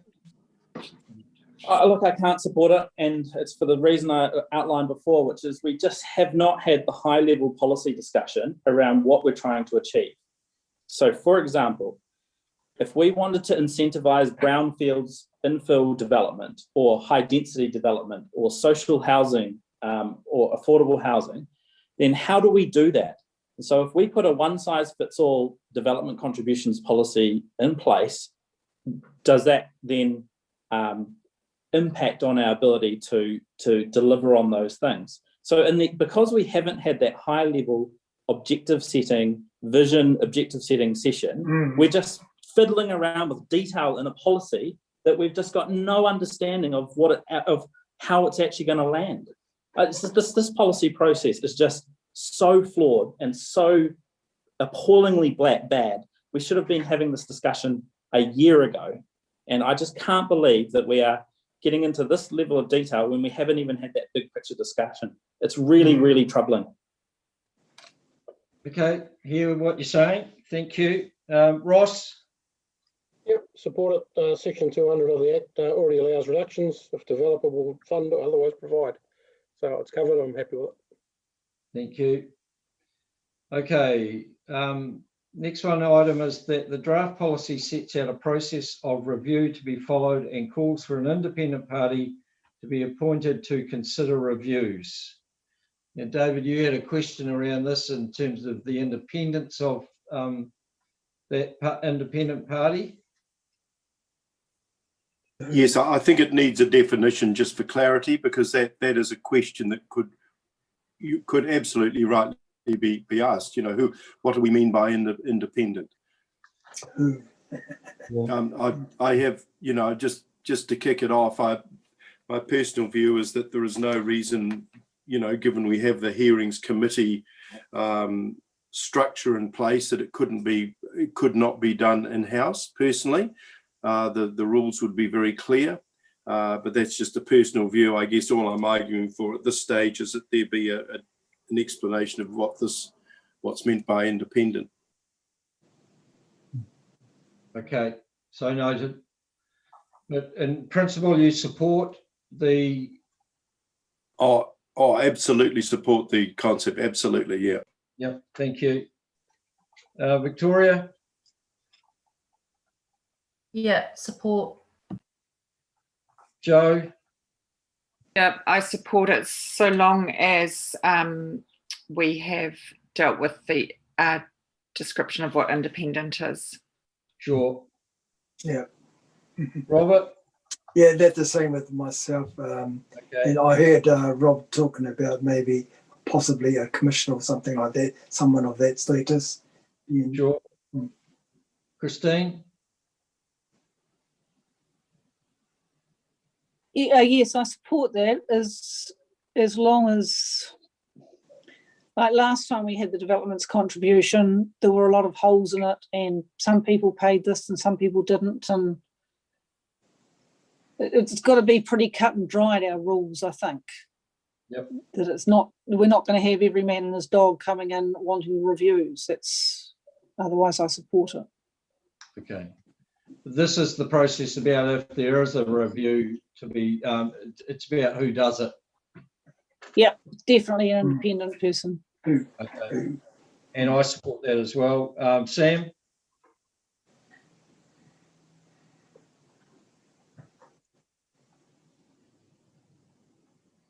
Sorry, Sam, did you want to? Yes, sorry, I was saying yes, it is a wise addition or suggestion from Mr. Allen. Thank you. Ross? Yes, support. Thank you. Okay, the next one is that the draft policy proposes the decision to make the policy is a significant decision. Anyone disagree with that? No. Very significant. Okay. Can I just have a hand then? Can a thumbs up from those people that agree with that? Rather than going around each one. Okay, thank you. And the assessment of significant assumptions in Appendix 2. Assessment of... We probably haven't had a close look at those appendices, have we? No. I certainly haven't covered them in any detail in this presentation. They are quite detailed and convoluted. I don't know how you want to play this. We can go through them if you want and tick them off, or we can. What sort of assumptions are we talking about, Rob? Okay, so these are the assumptions supporting. I'll just read a couple of the key ones. So they're in addition to your assumptions in the LTP that you will have in the LTP. I'll just get some examples. Sorry, almost there. All right, so they're in Appendix 2. So it's things like the rate, level, and location of growth will occur as forecast in the growth projections accompanying the long-term plan. And then the level of uncertainty is high, the risk lower than, and the risk for the DC policy is that lower than forecast growth will result in under recovery of development contributions. So that's the first one. And then there's a number of others. The assumption, the next one, the rating units provide a sound measure of demand, and that's because they pick up households and businesses.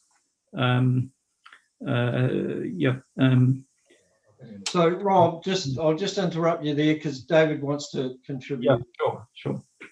Can I suggest for the elected members, given that we actually haven't gone through in this in detail, some of that that's just process requirements that we have to fulfil. But I just wonder if we could actually have an email circulated to the elected members detailing out what those assumptions are and just giving an indication back by way of return email from the elected members whether they're happy with that or not, or whether they require further information. We just haven't got the detail in front of us. We can circulate that by way of a separate email if the members, elected members, are happy with that. No. And will that apply to Appendix 4 as well, the demand factors for business development? Yes. Yeah. Okay. So those last two items we will recirculate and ask for feedback. Okay. Okay. Yep. Copy, Vinny. Thank you. So I think that brings us to the end of the direction or options that we needed to consider. Is there any other matters that elected members wish to bring up about the process, or any questions they need at this stage? Just our discussions through some of the things of not agreeing about some of those policies. You know, I still want to have some more discussions with other members about that, just to clarify even my thinking even further. So, Robert, the process now is that the consultation document will go out to the public. And we will adopt that. We will adopt that on the 3rd of March.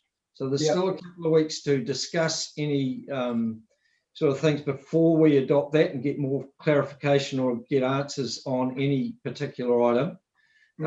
After we get submissions, then the opportunity will be to debate and discuss individual items of interest or anything that we're not sure of before we adopt or not a development contributions policy as drafted. We do have to adopt a development contribution policy. It is whether we use one or not. Well, sorry. So can I just jump in here? So I think from what I've heard today is that I think we are essentially saying that we are going to definitely adopt a development contributions policy because that's what we've agreed with the Crown around Tara Ika. The question that we have and that we haven't discussed is whether the development contributions policy is the tool that we want to use for the other growth funding that we need. And we've never made that discussion. We've never had that discussion, and I'm not clear when we're making that decision. Is that the 3rd of March? No, the 3rd of March, it'll follow the 3rd of March, that decision, because it's still got to go for consultation. We can't predetermine. Of course you can't predetermine, but the whole point of consultation is that for it to be genuine consultation, whatever you put out there for consultation has to be what you genuinely believe is what you're proposing. So you can't just put something out there for comment. I disagree with that statement. Well, I genuinely believe what I wish to see, because that's all part of getting the community's feedback. Yeah, but you have to, if you're putting something out there as an option, or saying this is what we want to do, or this is what we're proposing to do, as we are with the LTP, because we're essentially saying that unless you have a development contributions policy in this way, designed in this way, you will not be able to fund the capital program that is being put forward as well. So you're essentially saying you have to have, one, you have to have it, but two, this is the design that we're proposing in terms of a policy. You have to be meaningful with your consultation. You can't just put something out just to tick a box. Well, how else do we do it, Sam? That's what we do all the time. You put things out to the community to say, this is what's being proposed. Yeah. Give us your thoughts. Exactly, but you have to be genuine in what you're proposing. So you can't just say, "Oh, we're putting something out to tick the box, and then we're gonna fix up all these other things that we're not certain about." What's that? What aren't we being genuine about? Because we're not actually saying that we're not providing a complete picture of what we're proposing. Okay, all right. How, So how is that, Sam? How are we not providing a complete picture? Because haven't we just parked a whole lot of items? Are we saying that people are saying, oh, we'll just deal with that after consultation? That's what you do.